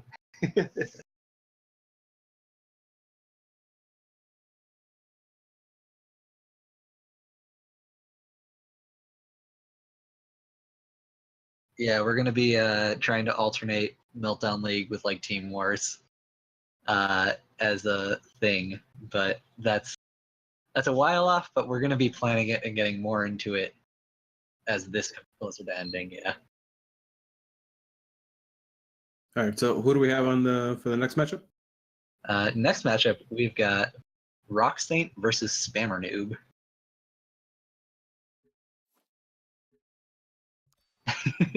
Sorry, Spammer. Spammer Noob, you know, you might play like shit or whatever, but No spoilers.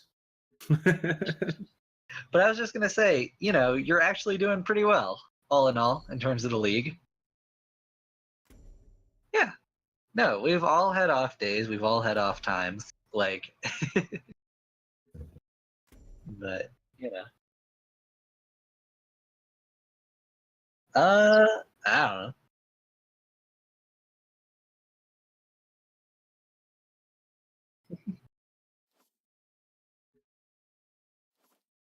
I don't know, man. Jason still has to prove to us that Wanderer Xerix is the only way to wander. So far, I don't know. I don't know. They said they were going to come back twice as powerful for next week, and I think they really got to bring that if they're gonna keep pushing towards the top of the leaderboard and prove their point. But all right, looks like we got some fault and some aggro cast. Also, I will say, wait, Spammer, Oh. are you done with your matches for this week? Let me know in chat before I say anything. Well, no, we're showing your match. What am I talking about? Spammer Noob was the only fault deck this week, actually. Really? Yep, there was only one fault deck, and it was Spammer Noob's. I'm like 90% sure that's true, but I think as the one remaining believer in the Cataclysm. It's a pretty good score right there. I think Fault's one of those decks that everyone's like kind of agrees is really good, but not many people play it anymore. Is it just me or is that Dream Shaper looking a little shiny? That Dream Shaper's looking very shiny. I don't know. I think the Cataclysmic Fault, the meta kind of adapted to.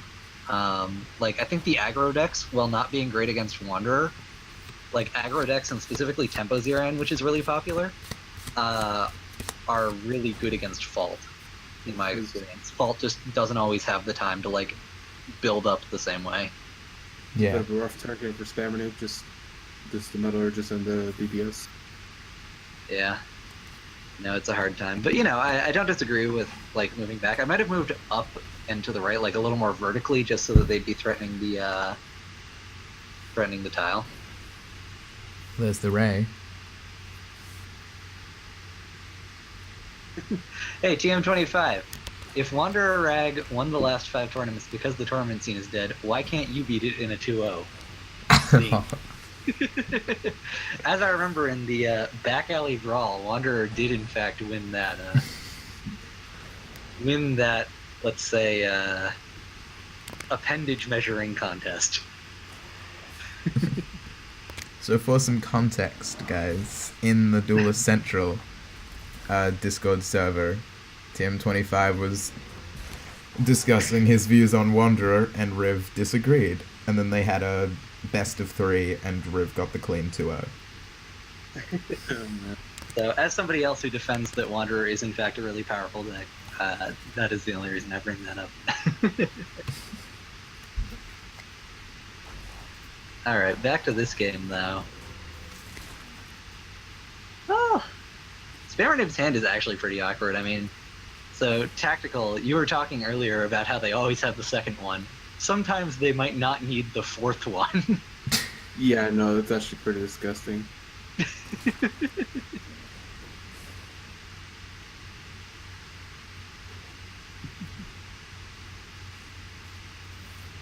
Then again, Fault into Sandswell, into Blood of Air, into Blood of Air, into Blood of Air is not the worst game plan. Yeah, but it's not that great when aggro cast is pressuring you. They've got like a Spelljammer out, they're playing multiple cards a turn, they've got the inevitability with Desolators. Like, yo, is real time on for this? Yeah, I was gonna say, it's moving a little fast right now. No, it is not. I forgot to click it again. Now it is. Alright. There we go. Well, we'll see if Ray can clean up from here, but I'm a little skeptic. I think they're at a little too low of health for it to really be able to do enough.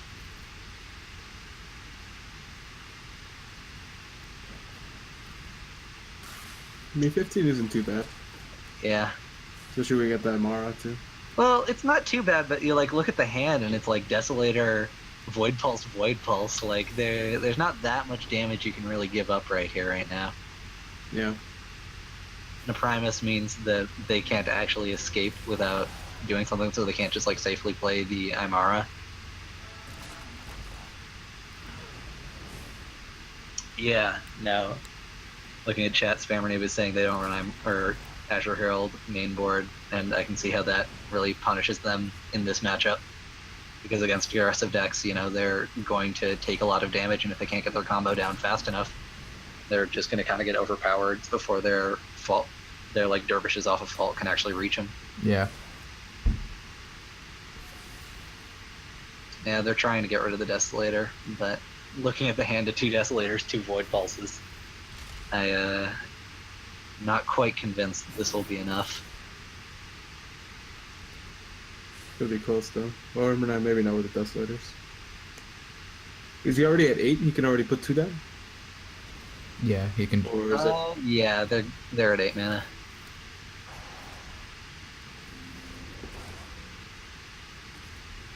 Yeah, so Roxanne should just be able to walk down here. Desolator, Desolator. And even though there's gonna be another Blood of Air, they'll still be able to Desolator plus Void Pulse Punch or something. Yeah. Ended up not doing that.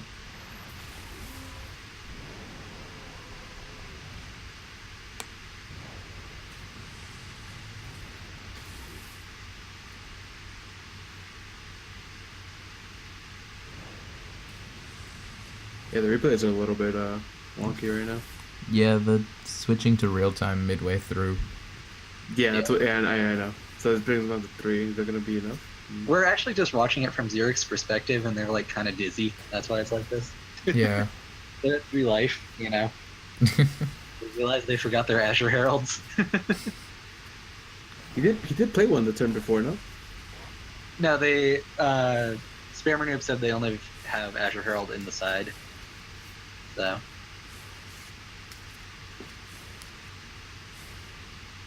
It's not gonna end up mattering though, is it? Just ping, punish, hit, void pulse, and that's game. Yeah.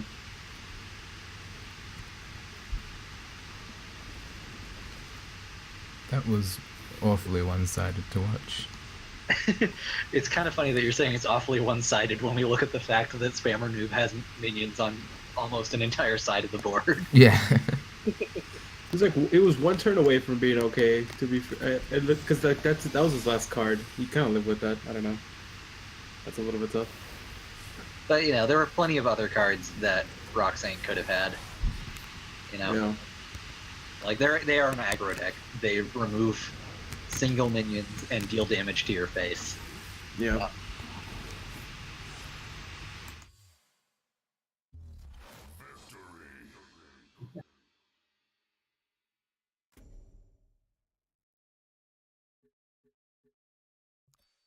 All right.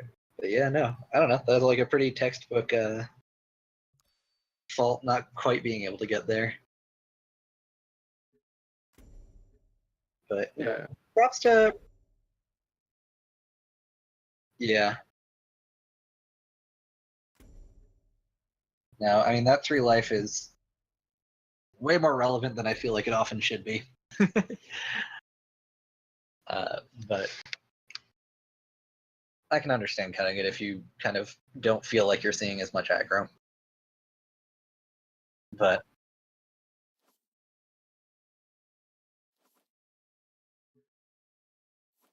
yeah, but I mean at the same time, there's like a lot of tempo Ziran, and I don't actually know how it does against tempo Ziran, like because you don't want to be giving them like healing procs or anything. So, well, Spammer Noob, there's 10 weeks left, so you might still get a chance to play Nashrak. 10 weeks, 30 matches. I believe in you. And you can let me know. You can let me know when you get there.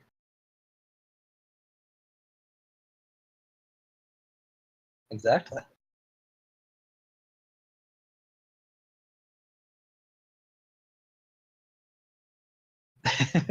I guess that's true. Zeron plays Lancer. Fault is pretty happy. That quickly allows you to make up the damage that you might have lost to their healing.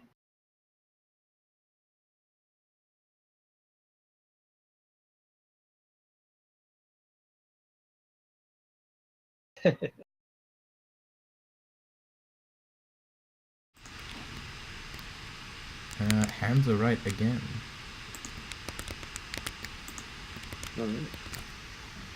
So into the second game. Yep. Ah man, I'm so happy that Spammer is playing Portal Guardian. I don't know. Portal Guardian's got a special place in my heart as a card that is only now being able to be played again. It's also very good with Fault.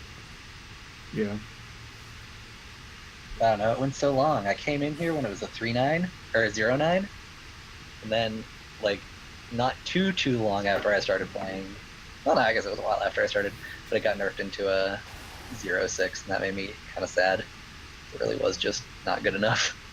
Interesting enough, Roxanne here with this opened up the exact same way as the previous game. Yeah. Although this time you can see Spammer Noob does in fact have the Azure Herald. Yeah. Now, so able to push back a little bit.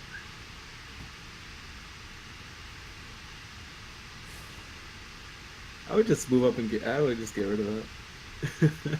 Admittedly, there's not really much reason you need to get rid of the Flame Blood. You just either trade in your 2/3 or you move it back. I probably would have moved the 2/3 at least somewhere. You either choose to throw it into the Flame Blood or you choose to keep it alive. I don't actually know which is better there. Yeah, I'm not sure. Well, he doesn't really run much golems. It's just the Celebrant Metallurgist Dreamshaper package. So yeah, it's more about keeping Bond live on Metallurgist or on Dreamshaper, or if you kind of want to keep the 2/3 body around.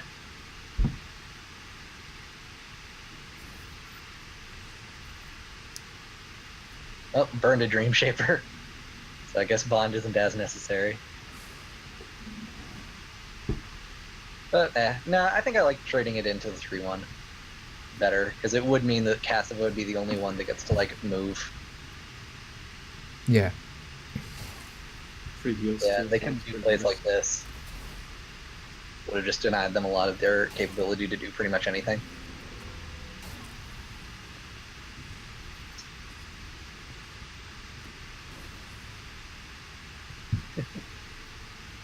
Yeah, I think D-Rock Saint is Rock Saint. Yeah. You see, it's confusing because it looks like their name is Dr. Oxaint. I've never confused it for that. Neither have I, but, you know, I was trying to make a joke. Think he's gonna set up the Portal Guard in here, I guess? Yeah, that seems likely. Although it might just get ping punished, because, you know, there's not that many bigger things, though. You know, there's a question of how much do you need to ping punish it. And, like, this is a different game than before. Roxanne hasn't been able to, like, push Spammer Noob. Spammer Noob has a board. So things are going a little bit better, I'd say, for Spammer Noob in this game, at this point, at least. Yeah. Yeah, and I having that awkward turn two makes a pretty big difference. I think right here I'll probably just develop Spelljammer into to ping. Maybe. Because you can always use Punish next turn on it. Spammer Noob is correct that this game is different because they also have Herald, but... Right. Alright, so they're choosing not to... They're doing what you said. They're not setting up the... Or they're setting up the kill on the Portal Guardian. They're not removing it. I think I like that. It doesn't get that big that fast sometimes. Yeah. But, However... right now, yeah. Now it's going to get used. used. Like, at parity... Well, no, the board is in favor of Spammer Noob because Spammer Noob has a 1/7, and they do have the Fault Ray combo. Yeah.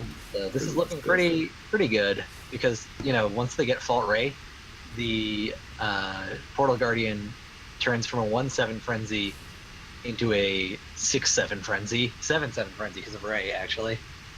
And that's a little bit spookier, some have tried to say, or some have said before. Yeah. It's gonna get punished this turn though, so it won't. Yeah, but by punishing it, that's using up a third of your mana and not developing minions, which, you know, you really can't do, but... Right, it's going to develop the Spelljammer, yeah. And this would have worked out okay if you didn't already have, like, the perfect combo on hand. Yeah. To try to mill it a little bit, but... Well, there's also the Ka. The Ka works pretty well against the Spectral Blade, so I'm guessing it will probably be gone by the time that becomes relevant. Was the Necrotic sideboarded in, or is it... I don't know. I'm guessing it was sideboarded in. You know, it is good. It kills off dervishes and puts minions in their place. So I don't disagree with that sideboard tech, even if it only really... It doesn't, like, fix the problem, it just delays it, but still. Well... Nobody has the means to really effective... Well, I guess Lightbender does it. And technically... Shadow Nova puts a dent in Fault. Yeah, this is interesting. I think I would have just moved up between the Ray and the Dervishes in Necrotic Sphere this turn and just punched face instead of Dark Seeding. Yeah, I think that's reasonable. Because it's unlikely that he'll dump his entire hand. Yeah. But, you know, you don't have that much more burn in your hand. That would have put 4 minions on your board, removed 4 from them, dealt them 7.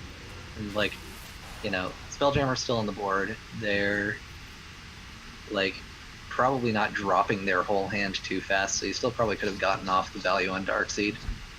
Like, you know, instead of having... ooh, and that's rough, losing the blade. Well, actually, maybe it isn't rough, because it means that Ka is worse now. Do we know if Roxanne runs Chakram? I don't know if Roxanne runs Chakram. I would doubt it, but I'm not sure. Yeah, if they do run Chakram, that is one of the only things that can, like, reasonably get him out of the game. Or get him out of this, I think the Necrotic spot, would have left him in a much better position. Yeah, no, and Spammer Noob is going to be able to Azure Herald and gain back the life that they lost. Car just demolishes his board. Yeah. Mr. Man of 3 brings up a good point that Endure the Beastlands can in fact override Fault. I don't even you know want what that One way is. to summon them. It's the 3 mana make a 3/3 Primal Flourish. Oh. It'll definitely be unexpected. I always use Lightbender or Aperians. I found basically all you can really do is kill them. Aperians is actually an answer. Fault. But Aperians is how I've been beating Fault with the slower Zeron. Yeah, no, I figure the reason that like Tempo Zeron can actually, or are you saying Tempo or Control? Are you talking about Gallery List or? Yeah, Galleries, or my iteration of it. Actually, I think the True Strikes are probably pretty good in that. Lets you kill Kaz off that try and like run and hide in corners. Yeah. But yeah, Aperians is like the big house. Sunriser helps you clear them, just like, basically clears all the dervishes for one turn. Yeah, this is pretty much game. There's just nothing Rock Saint's gonna be able to do to keep up with this value. With another They're Herald in board. Necrotic Sphere here, maybe? I think they have to Necrotic Sphere here. I think he just has to push face. Well, yeah, but Necrotic Sphere lets you push face. Like, it takes all their guys off the board. And I guess that's your own Necrotic Sphere only gets 3 in this scenario. Yeah, no, I didn't notice that the blood tier was their own blood tier. So I guess this is fine-ish. I guess they are just trying to push that last bit of damage.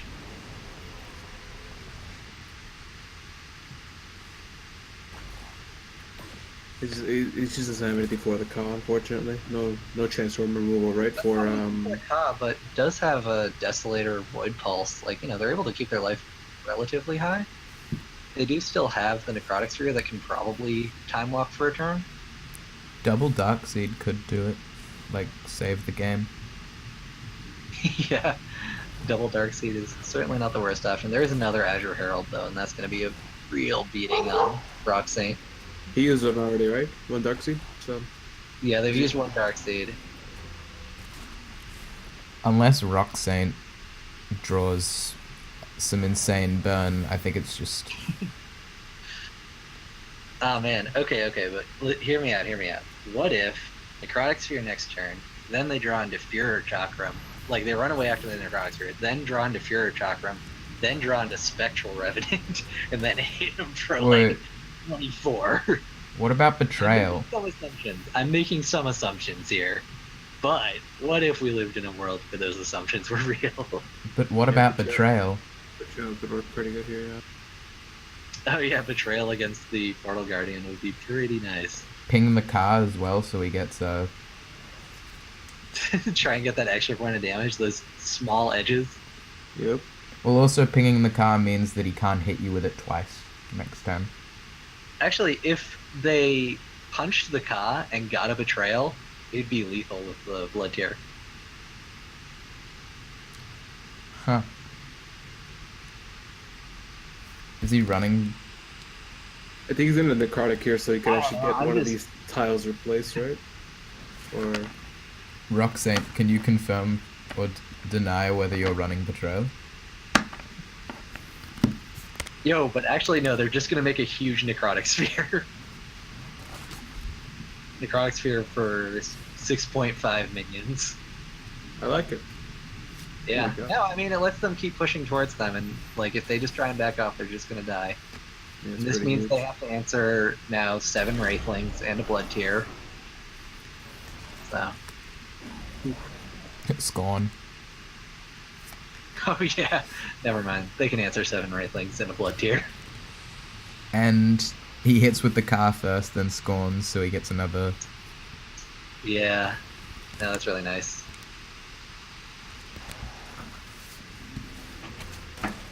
Rock Saint has confirmed he was not running Betrayal. In this game, they say... In this giving game. us a slight premonition of what's to come. Possibly. 25 attack Portal Guardian, OTK, the turn before dying.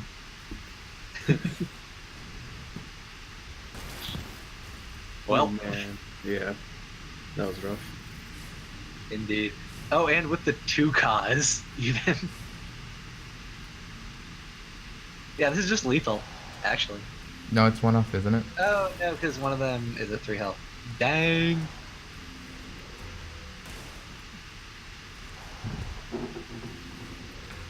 He could have attacked with his general for lethal. Yeah, actually, it was lethal. Yeah. Yeah, Wow. they could have punched with their general, but they were too afraid. Yeah, man.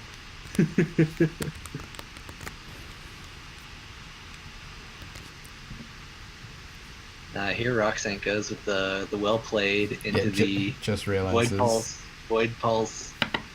Or yielding depths. Or no, does yielding depths require? Yeah, it requires 3 shadow creep. Never mind. Can't do it. Yeah. No, this is not the best place you want to be. Yeah. Roxanne here should at least ping one of the Kas to see if you can get it to overwrite the other one to just like throw a bit of shade at Spammer Noob. You know, see if you can get him good. I actually don't know if Ka can overwrite another Ka. I've never had 2 Kas on the board. Is Ka a dervish? Yeah, Ka's a dervish. Oh, I mean, he forces it right there. Yeah, show me. Doesn't that? Show me. How does that? Wait. Doesn't that essentially heal the? Yeah. Yeah, so it healed the other one. Okay, that's cool though. So it means you can actually remove a Ka, like killing a Ka. Oh man, I grasped back at is he still alive? He's still alive. He is? Right. Yeah. Yes. Technically. Yes. Roxanne is not dead on board.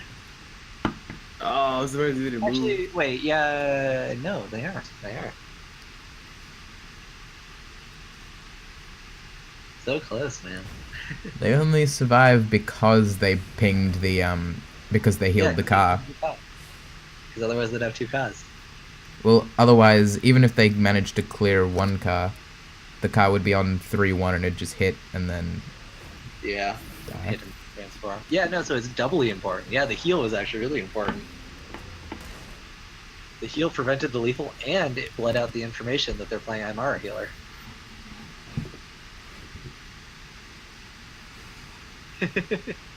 Twice the missed lethals. Oh man.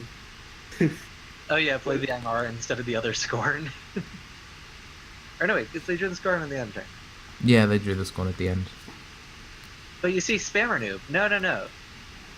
Spammer, you're just taking my path Oh. to... No. He has enough to 2. Ooh. He's right, he did miss lethal. Oh yeah. Car You see, trades you're into the taking my Herald, path to General become trades into the Grandmaster, Herald. which is just make enough mistakes that eventually This is how much? not enough. Not enough. Yeah. No, I think that was like 4 total possible. Yeah. See, look, it doesn't even matter. If you're in a commanding position, you don't have to think about lethal. It'll just come to you. He actually had more with the blood tier, oddly enough. Because he had blood tier with Grasp of Agony, so he had 3, 5. He had 7 with the blood Oh, tier, wow. I think. Didn't he? I I'm not didn't see mistaken. that. Oh wait, no, yeah, it was 1 man off. Yeah, Mr. Yeah. Man, you get it. We're playing the long game. Yeah, he had blood tier grasp, which was enough to kill the dervish next to him. That would have been. He only had 5, I think. Ah, well, it wasn't 8. And that's the big number. You know.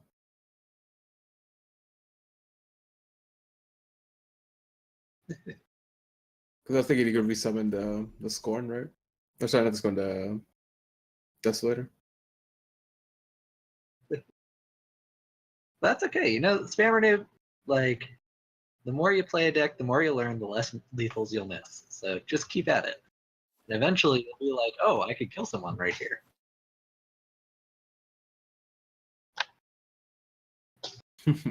I mean, not even like exact scenarios, though. It's the kind of thing where, like, eventually you just become a bit more tuned to being like, oh, can I do, like, a Ka trigger thing to, like, learn this? I mean, spammer noob. Like, people say decks are brain dead. Decks are rarely brain dead. Like, I have never seen a deck in Duelist that doesn't have a vast difference between somebody who's been playing it, or who's been playing for a long time, and somebody who just picked up the game like a week ago. So.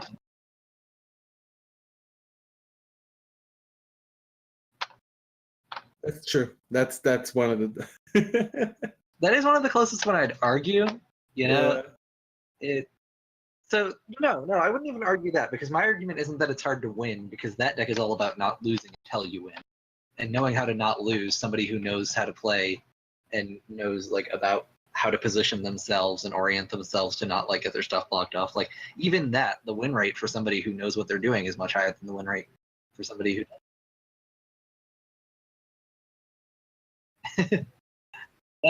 That's arguable. It was definitely free wins.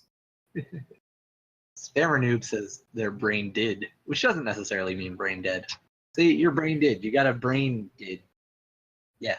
It's not technically the same word, so it must mean something different. Yeah.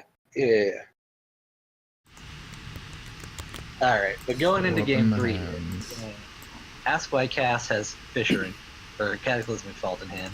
It's Rift. And they don't.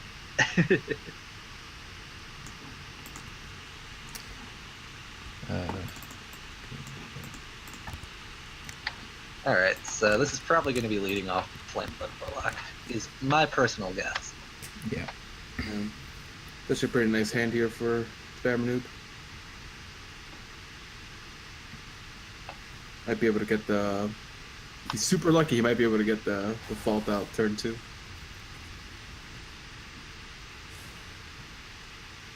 Yeah.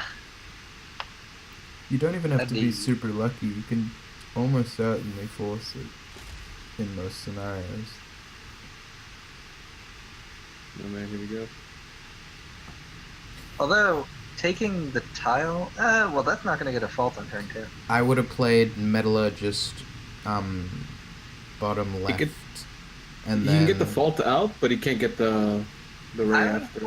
I would have played Metallurgist bottom, and then Celebrant bottom below the Metallurgist and to the left, so both are threatening 2 tiles.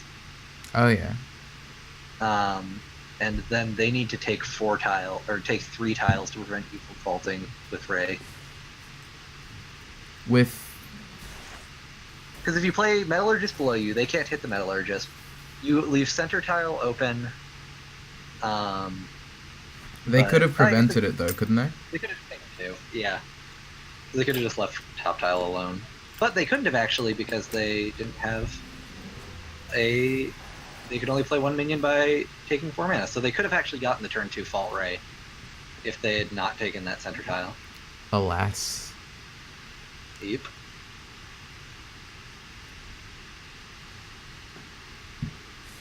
And hey man, that's why I'm just saying. There is plenty of room to learn, even in a deck that people kind of give crap for not being a deck where you can learn stuff off of. Oh, this is going to be rough. They're going to play out a Ka. That is unfortunate. This may be a 4 IQ Ka. Pretty brutal. That is not what you want to be doing, I have to say, but, you know, you live and you learn.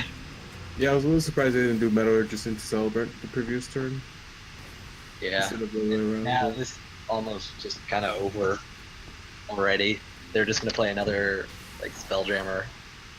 I'd play the Spelljammer, not the Desolator. Desolator is better at, Desolator, if it dies, they lose it. Yeah, I'd just play the Spelljammer here and burn a card. I don't care. I want that juicy 3/5 body. No, man, he's actually going to play neither. So People not really burning cards, but burning cards doesn't actually matter. Unless you're in very specific situations like Gallery was in, where their hand was being filled constantly with True Strikes and they were like actively burning cards. Most of the time, the card doesn't matter. I guess he figured he'd be helping out Spammer Noob more than himself with the Spelljammer. They saw the top play and they were like, "You seem like you're in a really bad spot. I'm gonna give you a turn." Yeah, no, that makes sense. mean, he's not wrong. I mean, looking at this hand. I mean, I guess if I was gonna have 2 cards, a spammer noob. Yeah, that's what I'd These have. are the 2 cards. Yeah. Going on to 6. If I was gonna have a 3-card hand as that deck, that is what I would have. Yeah. I don't know. I might just have another Azure Herald in place of the Ka. He could have moved back and just body block, but I guess he didn't want to be that far away from the tiles. Having the Herald or the card depends on what your matchup is. Yeah, but in this matchup, I would probably rather have Herald.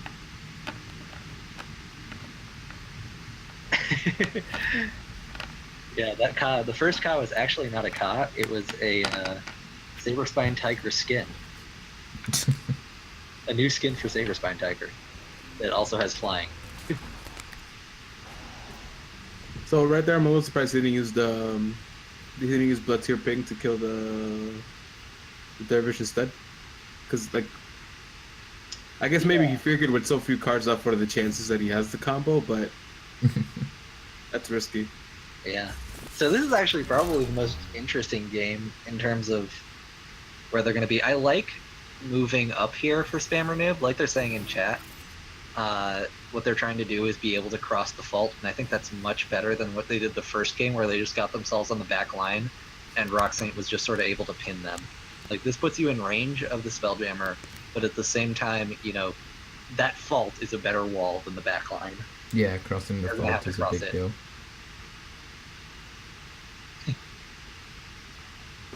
Roxanne could really use a Grasp of Agony here, though. What I'm thinking. Yeah. What do you replace? I think you replace the Punish. Speak of the devil. Although it would have been a little better with the Blood Tier, but yeah. Right? No, that's why I wanted to replace the Punish. Yeah. Because it could have been 3 damage going face, and I guess now it's not. It's going towards the. Yeah. Yeah. I'm sorry for doubting you, Roxanne. It turns out you're good at drawing Grasp of Agony.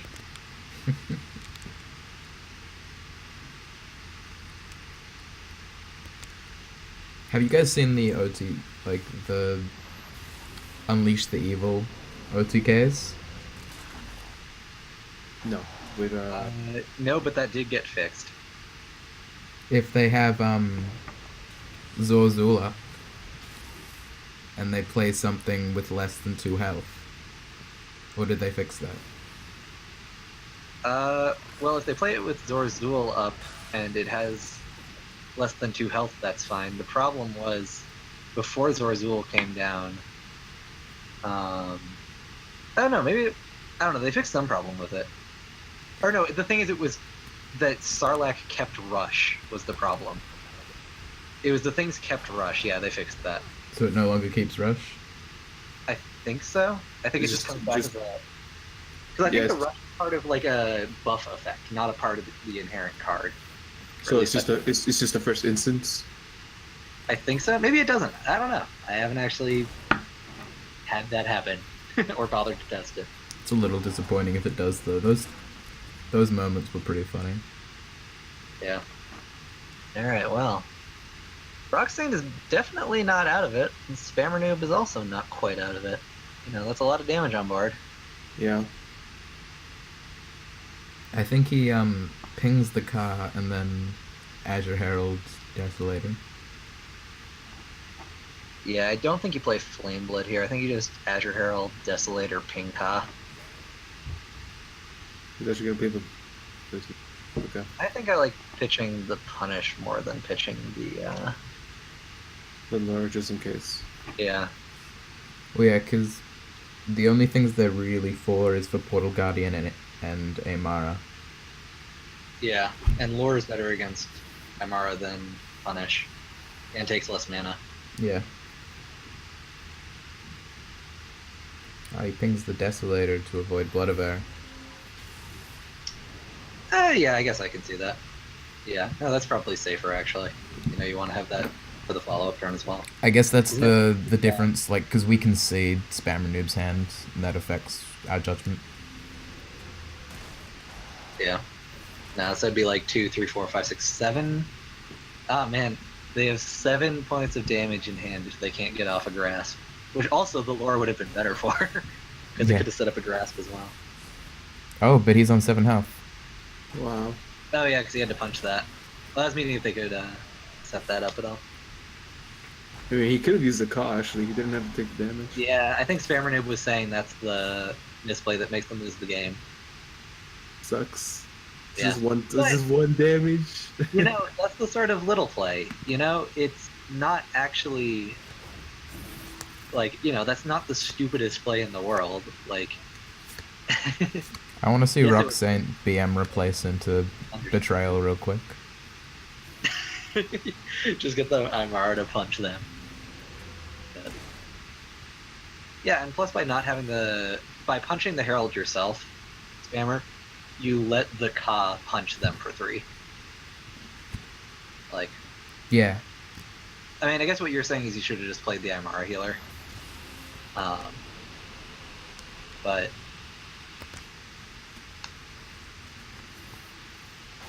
Yeah, that is brutal. Yeah. No, I mean, you lost the game. I would not say that is not nearly the biggest misplay. Like, the biggest misplay of this game was probably the early Ka.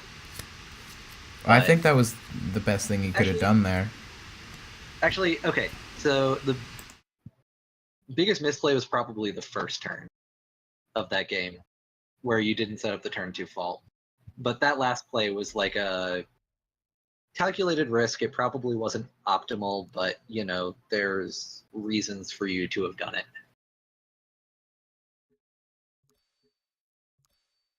Yeah. Yeah. That shows you how powerful Fault is, and just in general, he was allowed to actually make that misplay turn 1 and still be in a position to win the game later on. Yeah. Pretty crazy. Also, so this game is what everybody's been waiting for. It's our first Wanderer game of today. Oh man, is that what everyone was waiting for? No, but I like watching Wanderer.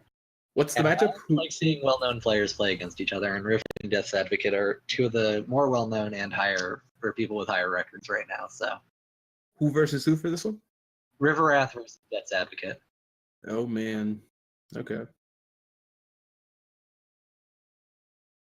Riverwrath, who is on the side of championing Wanderer along with myself, and Death's Advocate, who, to my knowledge, is on the side of disliking Wanderer.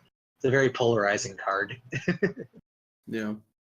People like or dislike it for many different reasons, but... Oh, Mr. Manning, you've never seen a Wanderer before. He'll be excited. Yeah, D-Rock, he had the Metalurgist, so he could have played Metalurgist first.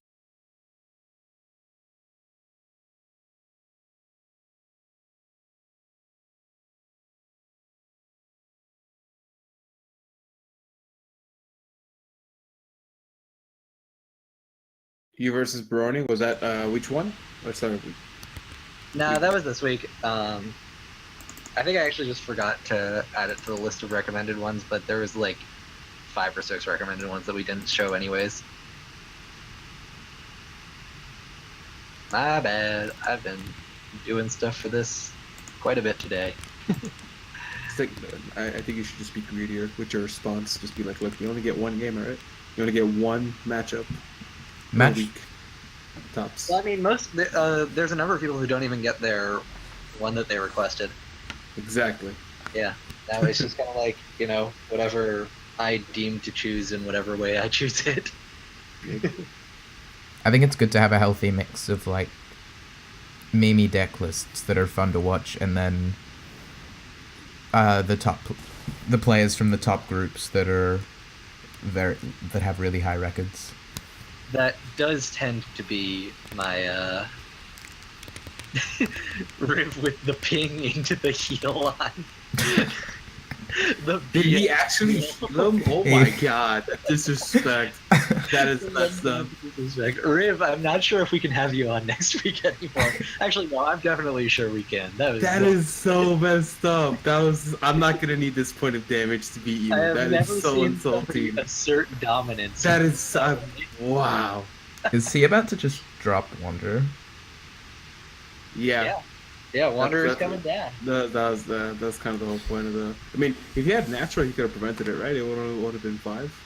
Well, he could have prevented it. Well, no, he wouldn't have been able to prevent it because he could kill the healing mystic, but that wouldn't have been enough. Oh, because then he goes up to kill the blood tier afterwards, no? After natural? If he had natural. Oh, yeah, if he had natural. I was saying with just the Zoetic Charm.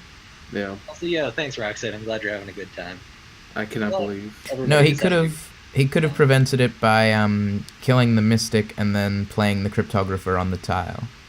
Also, guys, can we just talk about how much damage Death's Advocate has out of hand on 8 mana? If they draw an Eggmorph or a Wild Interceptor? It's pretty crazy. Like they can go Ripper, Hatch, and then that's 2, 4, that's 9, so that's 12 times 2, that's 24 damage on 8 mana. If they draw an Eggmorph. Before or after they play the Adjudicator. If they play it before, then they could do it earlier than that. Oh man. Death's Advocate is one of the few people that went all out on the combo aspect of Combo Ragnarok. Yeah. No, certainly. I mean, I remember last week they were playing Adjudicator on their list, which seemed really to be focused around getting Saurian's Finality down to 7, but here it really just seems like it's focusing on like pushing the combo and actually getting Saurian's Finality out, but it's nice that it's kind of pulling double duty here. Yeah. Does he just stay there, you think? Think that Advocate just stays there to keep the artifact as healthy as possible? Maybe you move up one space. Because then he would lose it to, I mean, he can't know, but he would lose it to the Fizzling. Oh, well, I mean, man. I don't think you put yourself in a position where Riv can start clearing the artifact. I think that's the correct thing to do is not to allow that. But the Adjudicator is really strong one up next to time. kind of get closer to the mana tile. Have a little bit more access to it. I don't know. So the danger with Death's Advocate's hand is that it's so heavy combo oriented that I can really see the desire to not replace anything. But this is not a good hand for the next like 3 turns of the game. I would like, replace Saurian and then hope to get an Eggmorph because he can replace it after he lowers the cost, right? But you could replace it after they lower the cost, but you could also like lower Eggmorph's cost. Yeah, I think, and I don't know. It's a hand that I've kind of like played before, and it just feels like, oh man, I really want it. Look at how good it is, and then you just like play the whole game and you die, and it's like you never got your combo off. So I don't know if that's how this is gonna play out, but it's certainly a possibility. Decanter's a nice draw there, at the very least. yeah, Yeah. cupping Really nice. Decanter into Saurian can be nice. 5/5 Decanter. Just kidding. Speaking of which, I hear 5/5 Decanters are better than 4/4s. whew, man, That is pretty brutal. yeah. Yeah, and this is where what I was talking about, where it's like, you know, Maybe most of your hand just does nothing. would it have been better to switch the position of the Egg and the Adjudicator to stop him from being able to Corner potentially you. ping the artifact? I think no matter which way you positioned it, they would have been able to ping the artifact. But whatever is happening here is not great for Death's Advocate. Does he use one? Does he use one of the Greater Fortitudes here to just keep it alive? No, oh right, he could do that. Yeah. Yeah, he does. Okay, I actually like that play. I like that choice. Although they replaced the Thumping Wave over the Saurian's Finality, I feel like Well, he you can know, given Saurian what you're- next turn, and he's gonna That's use. yeah. he can Saurian's next turn, but like it doesn't win him the game. Like Riv has 5 cards in hand, and unbeknownst to Death's Advocate, the EMP. The EMP can't come out after Saurian, so that's something. That's true. That's true. I had admittedly forgotten about that portion of the effect. I always forget about it, and then I play it, and I'm like, oh shit. Oh, there's the Eggmorph. Although it does set Death's Advocate's combo turn back as well, which is kind of rough. You think he drops the EMP now because it would kill the Cantor? Yeah, I like that play actually. Just say deal with Just an 8/8. EMP in the face and say deal with this. Or Bone Reaper, sure. That might be Why better. not? Possibly. Some might say. I think that's better because you still ping away the artifact, the Mechanta still dies, but now you have a 3/10 and 2 eggs as opposed to... This is true. As opposed to nothing. Yeah. Oh man, this is brutal. Yeah, Riv is moving in a little bit close after that Adjudicator play. You know, Death's Advocate could pull off a combo, but pulling off a 23 damage combo on 7 mana is a little difficult. But, like, you know, you can Saurians here, but it's not going to do anything. Oh, it's just going to heal you and prevent you from dying for a little bit longer. Yeah, but, like, it's not dealing with the Bone Reaper. It's not dealing with either Ripper. Like, Riv doesn't actually care about being stunned or your 5 attack, really. And it lets you clear the Bone Reaper in 2 turns, but I don't know. The 5 attack's just a little bit irritating. It is a little bit, yeah. He's still down to 8 though with the creator fort, or actually with the creator. No, it 7? doesn't get the second one because of the buff. The 5 attack technically prevented right. lethal this turn, so there's that. True. That's true. Or would it have been lethal? Forgot about the Saurian attack boost outside of all the other things it already does. Yeah. It's okay, Riv. It didn't punish you the way it did against with me against Furoka that I was talking about earlier.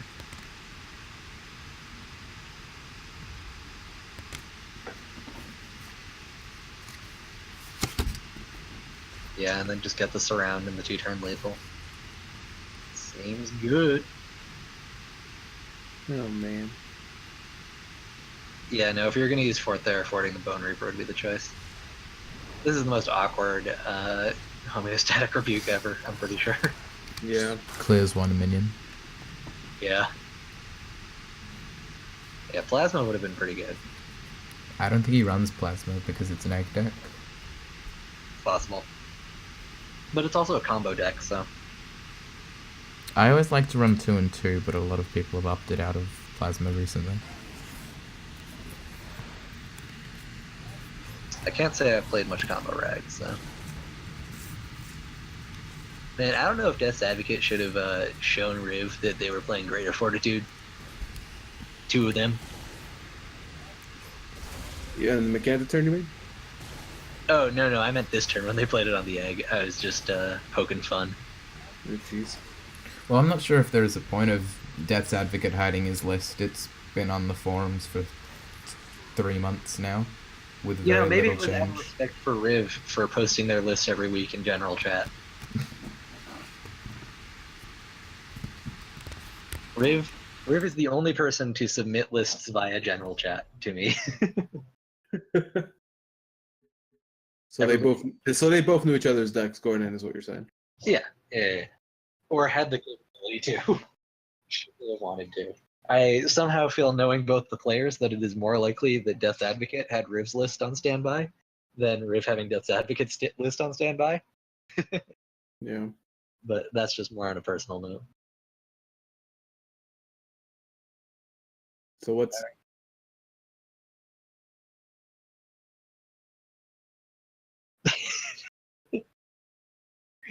Yeah.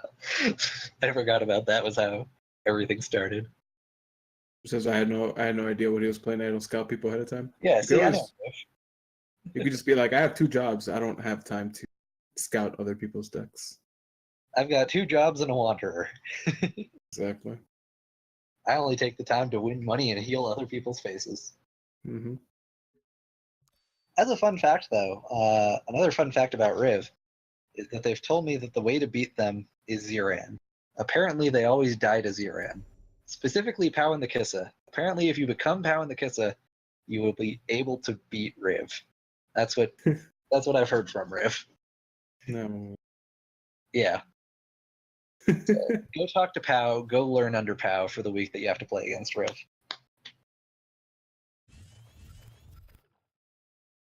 You got 10 more weeks. You got time. Yeah. There you go. 10-week POW training. That's assuming you run into Riv in the finals. POW has like 80% win rate against me. Yeesh. Yeah, so if you want to beat Riv, just become POW. Ooh, look at the Poopa Bomb. Pupa. The Poopy Bomb, we could call it. Alright, so Death's going... Again, keeping the Saurians early, although they might have replaced into it, but I don't know how I feel about the Saurians in this matchup. I don't think Saurians is spectacular against Wanderer. Like, it's really good against aggro, but I don't think it does enough against a deck that, like, plays Wanderer and then is outvaluing you on mana cost every turn for the rest of the game anyways. Like, they don't really care about going back to 6 mana because their plays are still, like, 4 and 5 mana plays. They're just worth the value of 6 and 7 mana plays. So... Yeah. This is a pretty nice adjudicator here. It's true, but I It's also a pretty it's a pretty dead hand still, for quite a while. Yeah, it's a dead hand for quite a while, and that finality I still argue is going to do nothing.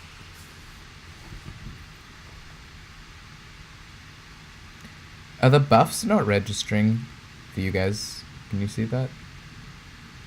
The Adjudicator buffs? Yeah, I've got 1 3 mana dumping, but the other one's 4 mana. Oh, yeah. You're right. And the Saurian's still But 8. the other one's gone. And the Saurians, I already said, wasn't as useful as we thought it would be. So really nothing is bugged. It's pretty interesting. Riv side to dispel both the Mana Talisman. I guess him as Wanderer is the one that benefits the most from them. If Death's Advocate can Saurian before Riv can Wanderer, that's when it really plays a large role in the match. Maybe that's why he's keeping it, He's gonna need a second adjudicator though, no? To even think about it. Well, if he somehow, despite his hand, is ahead on board, then he can force Riv to play it late.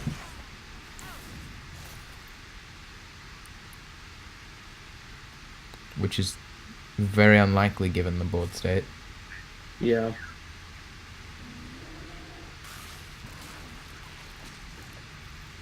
Yeah, no. Looking at what Riv is saying, actually, Lionar actually was the most played faction this week. Very slightly over Magmar. As to what the most successful faction was, I haven't done that out yet, but in terms of most played, Lionar was the most played faction this week. Lionar in general, I feel, is really good against Wanderer. Yeah, I mean, the thing is, they have the stat lines to actually, like, face Wanderer head on. And they've also just got really good kits outside of it. Well, they've got Titan and they've got Ziran, and those two things are both just really good in the matchup. That's an interesting. Strength Divine Bond is also really good against Wanderer in general. That's an interesting Zoetic right there. I guess he's trying to line up for a bigger Rebuke plus Egg turn next. Yeah. But he wants to rebuke the Wanderer. Yeah. And the 3 attack allows Rebuke to kill the Slasher, which it normally wouldn't. Yeah. Yep. Ends up working out pretty good. But yeah, with the Lava Lance, with the... Yeah. The game is definitely still in contention. Death's Advocate could steal it out of nowhere with a crazy combo. Death's Advocate is pretty close to winning. They've got an 8 mana turn for 3, 4, 5 for 20 damage. So if Death's Advocate can just survive a couple more turns, they'll probably be able to close the game out with a Ripper. And that's 20 damage just off the Ripper. So. Oh, I did not. Yeah. The decanter right there actually might make it possible. Yeah, it definitely helps, And Riv has to deal with this egg as well. Riv does not have any way to combo their egg.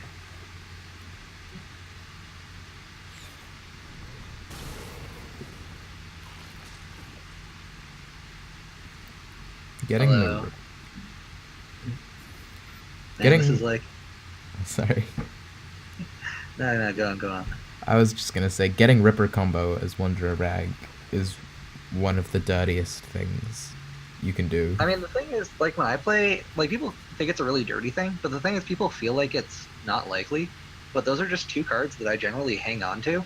And then, you know, if you just find one of them, it's not unlikely over the course of a longer game you'll find the second one, and then you can burst people when they think that you're not a burst, like, oriented deck.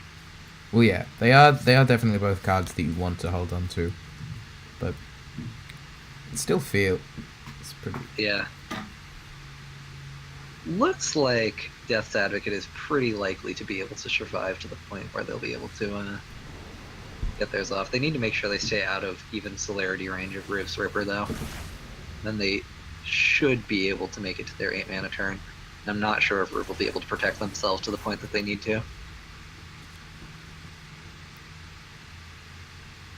I think they can body block it.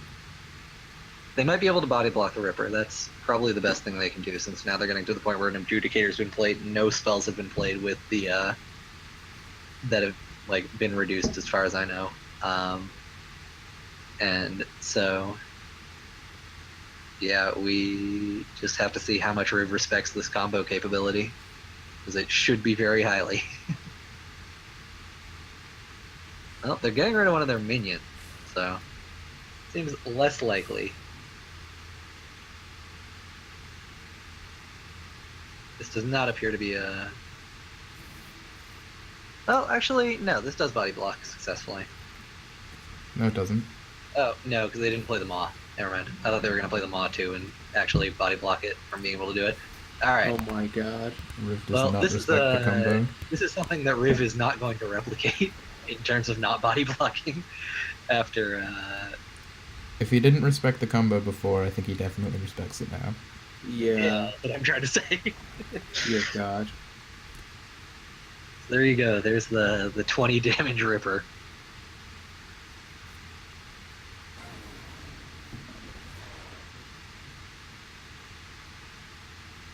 That's crazy. That's insane. You know, sometimes you just play a dedicated combo deck and they don't pressure you enough. You're able to control the board with like a few board wipes and some healing. I think that was Death's Advocate's plan. All because it just felt a little too awkward to put down the Maw without getting value for it, but man. I don't know, if I saw that Adjudicator, like, I feel like you really gotta keep away from getting 2 hits by a Ripper. Ah, yeah, Riv didn't notice that they were playing combo-y stuff until then. I don't know, I would have if I saw the Adjudicator. Like, the Adjudicator is the key, because the Adjudicator means that they're almost 100% going to kill me with a 1-turn combo. And a 1-turn combo only comes off of a Ripper being able to do stuff. And so I will always want to... Yeah, Riv says you're going to see them play the game differently after witnessing what just happened. Which is the thing about Wanderer, man. Wanderer, like, adapts, you know? You can get it good. You can get it good in a set. But people who play Wanderer, like, adapt with Wanderer, and it becomes harder to beat the more that you play against them, is my experience. Like a strategy. Ripper so damn busted as a BBS. Oh, man.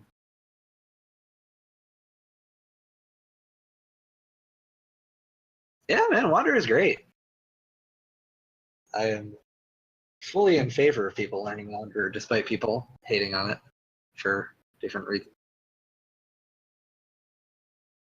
Yeah. I think the argument about Ragnora's BBS is one of the more interesting arguments in terms of, like, things being overpowered at the moment. Like, it's gonna get the Desolator nerf soon enough. I think that would actually be a pretty good one for it.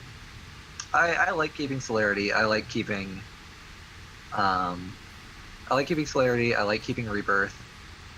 I feel like they actually made an egg minion that is worthwhile to keep alive. Ooh, Riv gets the flash here. That's hard to beat. But, you know, I am not a big fan of the just ability to output 1 million damage off it. I feel like that feels really bad. Which, speaking of the ability to output 1 million damage, I'm pretty sure this is exactly the same hand that Death's Advocate had in Game 1. I think he replaces Saurian. I would replace the Saurian, but There's- they seem to want to keep it. Well, Maybe they'll change after the first game. Yeah. Alright, they did. Well, in the Going- in the Yeah, other, this- I keep getting out. And this is probably the way that Spammer Noob should have set it up in the previous match. I would have put it one below, but I see you were trying to say it then, like multiple times. yeah, The matter. in the previous I want to hear what Icy had to say. in the previous games when Death's Advocate kept the Saurian, the argument could be made that if he tried to stay ahead on board, he could get the 7-mana Saurian before Riv drops Wanderer. But I think replacing it here is because Death's Advocate knows for a fact Riv's going to drop Wanderer turn 2, there's nothing he can do about it. That's fair, though. I don't actually think that's like a solid game plan. But, You think he uses Bone Reaper instead? Yeah. yeah, I like the Bone Reaper here, actually. But, yeah, no, I was talking about the Metallurgist, because I like the Metallurgist being able to threaten the center tile. Yeah.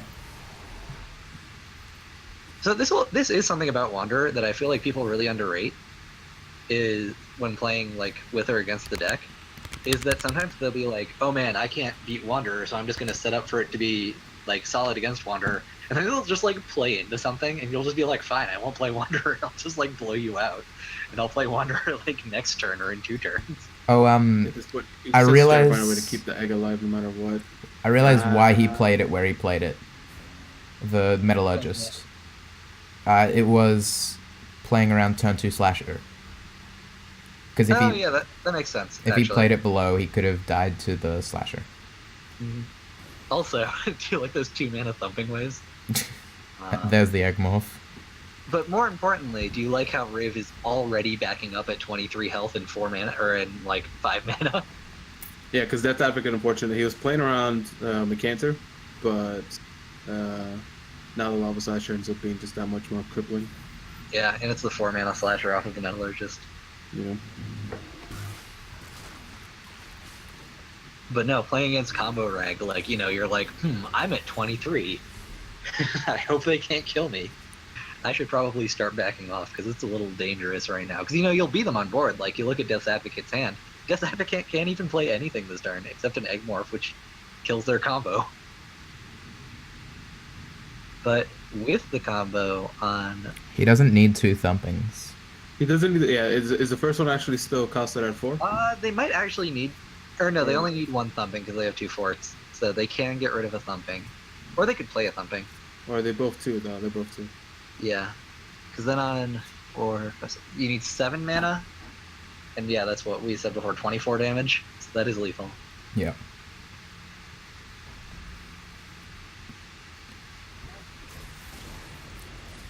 Yeah, there's definitely a noticeable difference in how Riv plays this match after seeing. Yeah. Yeah, and admittedly though, it's only a 24 damage combo if the Ripper can get the hit in both times. So, you know, with what Riv is doing right here, they are going to be able to, at the very least, keep the celerity portion of the Ripper at bay. I like him using the dumpy wave on the provoke. That way he's able to more freely have access to the combo if he needs it. Yeah. Also, Riv deciding to get less damage off for whatever reason. He's just playing super defensively. Like defensively, like they could have just gotten 5 on the Slasher and 4 on the Ripper, but chose not to. I guess it's just for the intimidation factor. Maybe he just forgot. Like, he just went... He just attacked I mean, and he's this like, game- oh, wait.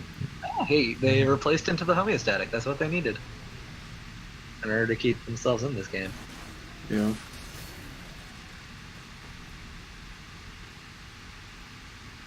Reeve gets the Jax next turn, but they need to make sure that they. He's definitely gonna be Cantor instead, yeah. Well, no, they. I don't Actually, I think Kron. he's not gonna put down the egg, is he? No, I think that Kron is the play. If he puts down the egg, he's... Yeah, Kron- you can't. No. Yeah, he can't put down the egg because there's 2 turns, but yeah, Kron is definitely the play here, because Kron keeps the Ripper out of that celerity range that we've been talking about. Karn in front though, right? I like Kron in front. Maybe you Yeah. put Kron in back, just to make Mecantors more awkward.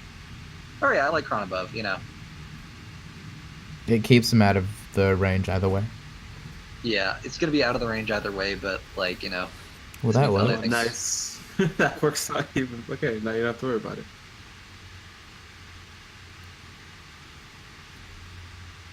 Is this lethal? 5, 6, 7, 8. No, it's one off lethal because you could BBS onto tile and then flash Wild Interceptor, but that's only 12. Oh, one off. Yeah, no, I saw you there counting. I saw you counting right there, Rose. But yeah, no, and I mean, next turn the Mecantor is lethal, and they've even got Flash Mecantor if they need the range. But so they have successfully stayed out of reach of this. I hope Death's Advocate at least knows that they're dead and decides to show how much damage they had in hand. Yeah. As I believe the Beyblade franchise popularized, let her rip. Even double body blocks, just in case. With that. Yeah, that's what you have to do against these decks. Like, they really just kill you out of nowhere from halfway across the board. It's a lot like a Decimus. If there was no provoke, he would have lethal. That's true, actually. If there was no provoke, he would have just been able to go to 1 down. Although I think in that scenario, he moves 2 up instead. Yeah. To But you know, to that's just what Wanderer. to just make it a little bit more uncomfortable. Yeah, I was gonna say, but that's what Wanderer lets you do. It's like, you've got a lot of different options. Yeah. So one of them ended up being better at sticking the opponent where they were, and so they stuck the opponent where they wanted him to be. Yeah, no, I agree with that, Riv. Yeah, and they have to use the Eggmore Fury, which is basically game. They now need to break Riv's lines and get the Eggmorph, and they're also dead. With what just Riv has dead in to hand, but- Mecantor. How did the Advocate do last week? 3-0, but he was running Saurian Vath as opposed to combo. Interesting. Maybe he took Hopper's advice from the article that Hopper wrote a while ago, which was, if you're versing someone you don't think you can beat, which Riverath is definitely one of those people that you look at and you go, I don't know if I can win this. You play a high variance deck. So it isn't easy. Riverath's definitely one of the scariest players in the tournament. Yeah, no, I would say that they're one of the favorites. All right, so usually we only do 4 matches a week, but we've got a special one for you at the end. It's going to be Alpha Century versus Metal. All right, I'm gonna step out for 1 minute. I'll be right back. That might not be enough time.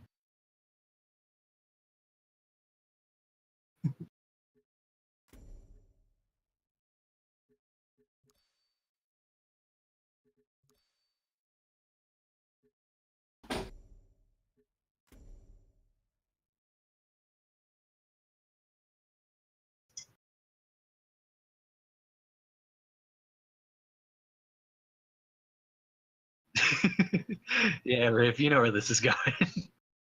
I know where this is going. This is gonna be something. And I will say, no, I won't say anything. I won't say anything.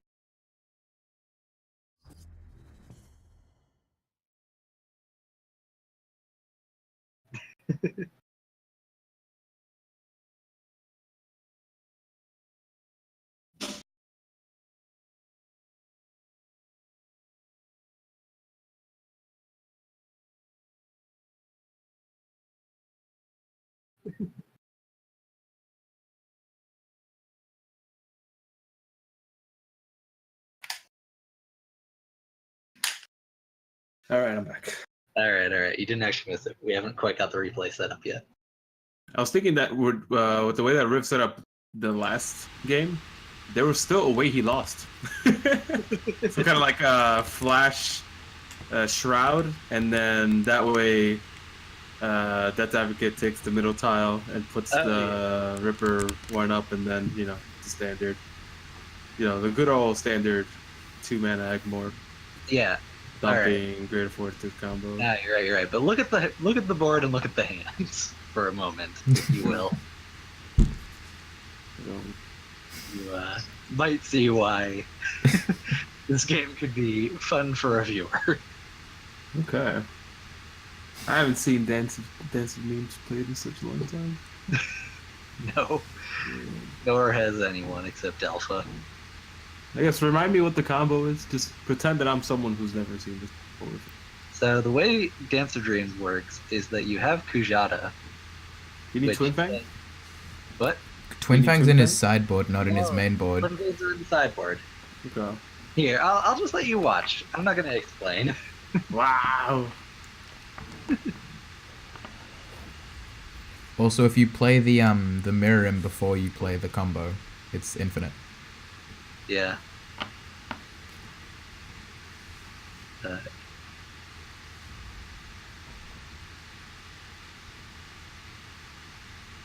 Is it already gonna happen?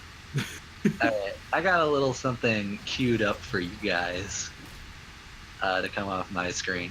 So while we watch this,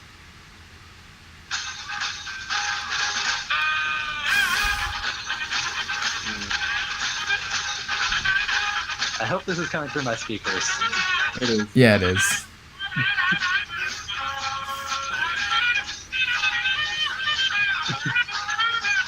Also, you might want to put it on 2x speed.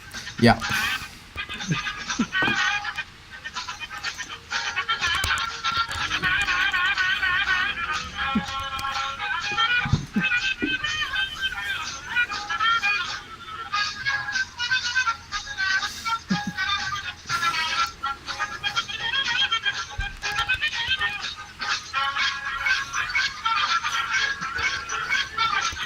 It's true that you need a professional StarCraft player's level of APM to actually play Starhorn Dance of Dreams. I love the Mandrake thrown in.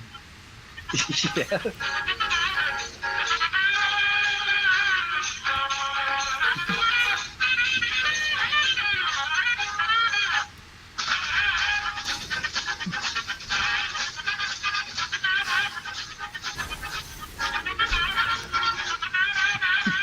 Oh my god.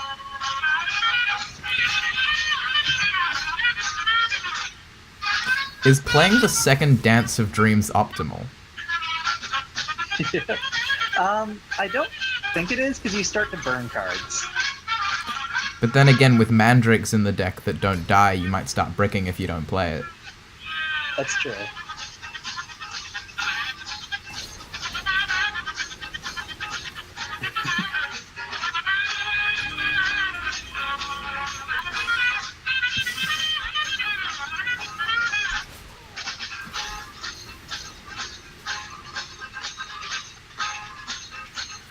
It's ridiculous.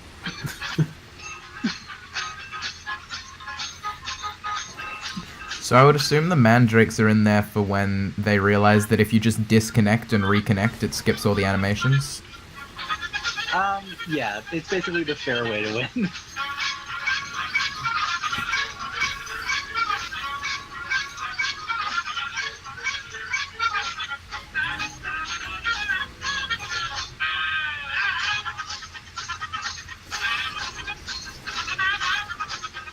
The Mirrors on the Mandrakes and the other. Oh my god.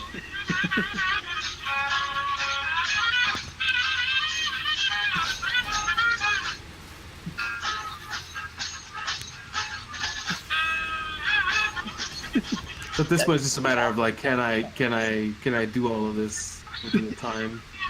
Oh my god.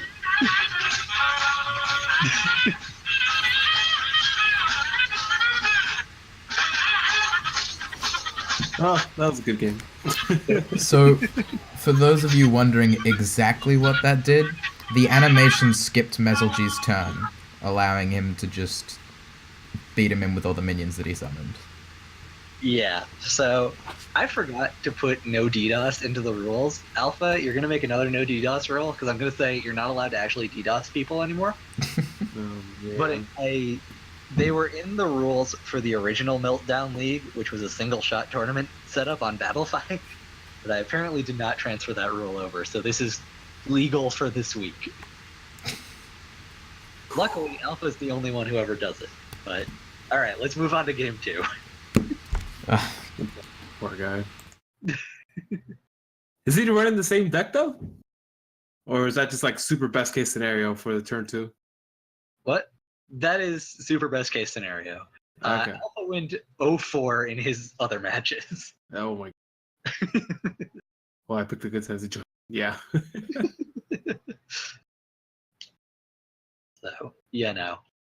But if there's only going to be 1 week where they get to show it off, and they only get to show it off in one match, I'm going to let them show it off in that one match. Yeah, he read the rules, right? He didn't break any of them He technically. didn't break any rules as they were written now. But I'm going to make an Alpha Century specific rule and say you are no longer allowed to DDoS. This was admittedly an exploit we were already aware of. It was just one that I forgot to notarize as a rule. Yeah. Is that Riv spoiling? Well, Alpha went 1-2 in matches, is what Riv is spoiling. Alpha lost to Riv and Death's Advocate, who we saw last match. Ah, gotcha. So we know that Alpha's memes did not beat either of those.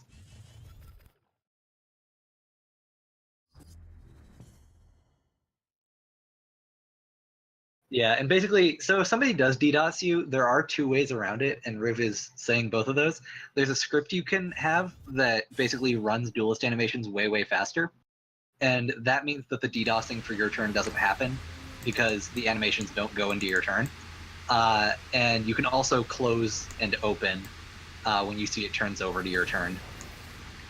Wait till the turn time is about to run out. Reopen and then you have your turn to play out. And both of them just played homeostatic rebuking. Alpha just went through their whole deck, so pretty good. Like GG. There's literally no cards left in Alpha's deck at that point. Yeah. But against Zorzul, there is slightly fewer answers. Like, even if Nezelgi didn't have their turn skipped, I don't think there is any answer for them. Yeah, if you get 3-4 mandrakes down, even if you had your turn, it wasn't going to do much. Also, wow, Riv said they had to close and reopen the game twice. First, I was only halfway to that. That's brutal. So you do have to wait until your turn comes up, essentially? Sort of. I've never had it happen to me, so I don't know the exact timing, but just keep closing and reopening until it becomes your turn. When I versed Alpha with it, I did it so I would restart my client as the turn timer is about to run out. And that seemed to be the timing that works. You can see the turn timer. So you do it as their turn timer is, I guess. But in replays, we don't get to know that. Yeah. All we know is that Metal-G is trying to get out Zorzul. Mezel-G is fighting a futile one-way battle. Alright, well, here we go.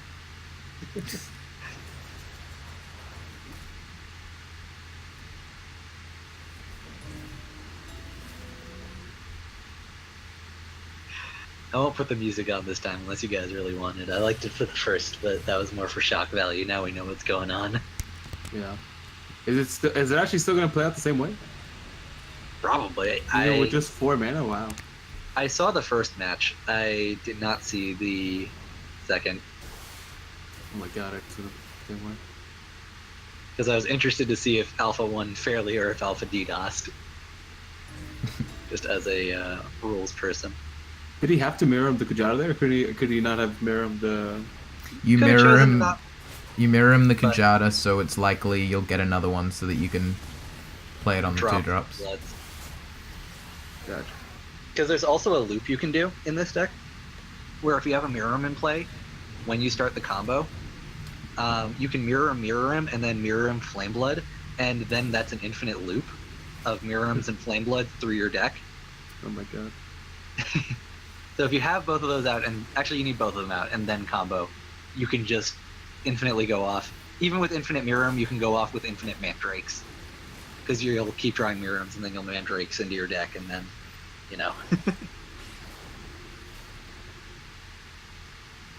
Even with One thing- if you have more health than them, if you have a flame blood down first, you get Miriam adds 3 copies, right? So it's 12 flame bloods. Yeah.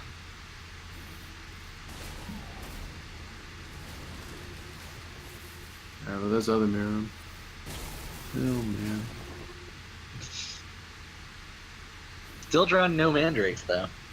He did have one at one point, didn't he? Yeah, he had one. I guess he replaced it because he had to. Or... There it goes. I think he bricked, so he had to replace the Mandrake. That could be, yeah. Does he now mirror him the Mandrake? Might have.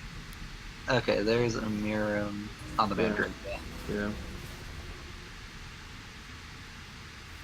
Reduced value by 26. Yeah. See how many? Let's look at the mandrakes on the board because I think they still have the reduced value. Do you want me to hover over it? Yeah. Can you just hover over it, see if their value is still being reduced, so we can get a count on how many guys Alpha's played? No, it doesn't say. Doesn't say. Dang. We'll have to see when they draw the third. They've got 16 cards left in deck. But yeah, you can see on Metzelgee's side already. 33. Metzelgee's turn. Yeah, and then it goes back into Alpha's turn. Oh man. Wow. So if you're interested in some of the broken stuff that can happen with Dance of Dreams, it is not easy to do, and it is not easy to pull off, or else the deck would be more popular. And there are ways around the game-breaking element of it. But if you don't know those, or you aren't prepared for the matchup, you know, this deck can do quite a bit of damage. Well, that's all our games for the week, guys. Yeah, that is our games for the week. So thank you to Tactical for joining us. Icy, I would thank you, but you know you're a manager, you're a part of this. But thank Wow. Yeah, I'm just Thank you kind for of. I just kind of produce whatever you guys need at this point. Podcast, Exactly. cast. It's very helpful because I can't. Next thing I need That's to do installing. is find a way to fix.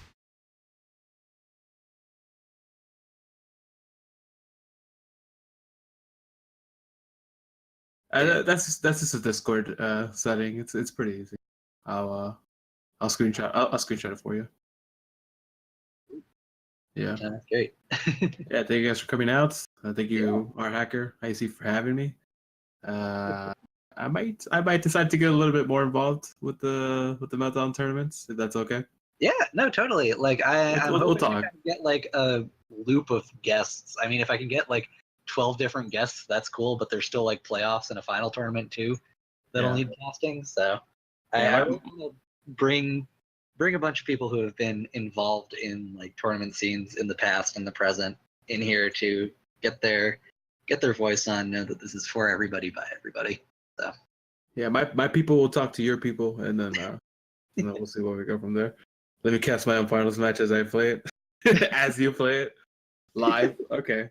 yeah, no, I mean that was a thing we. Yeah, no, Riv is referencing the fact that Meltdown casted the finals of Team Wars as we were in the finals of Team Wars. Wow. Okay. So we did in fact cast our own finals. Ridiculous. Live casted it. One-sided, obviously, but no. Fun stuff. And yeah, so I guess we'll have Riv on next week. Is our guest next week. And Riv, I'll be in contact with you about when obviously you seem to be free right now. I don't know if that'll be the case next week, but now we've got a production guy. So yeah, all right. I'm gonna try and have, for those of you who are in the league, I'm gonna try and have the matchups for next week out in the next 50 minutes. And you guys have 24 hours or 25 hours right now to submit your deck list to me. So if you haven't done that, please do. If you have done that, thank you for doing it early. But yeah, thanks for watching. And we will see you next week with this. The podcast is not happening next week, but is probably happening in 2 weeks. Giveaways are done via the announcements in the Discord channel, not here, because I need to know who finishes their matches on time, or who has asked for extensions, and players technically have 50 minutes to finish their matches right now. So I'll get that done sometime later tonight or tomorrow. Yep. All right. Thanks, people. Bye, guys. Thank you for having us.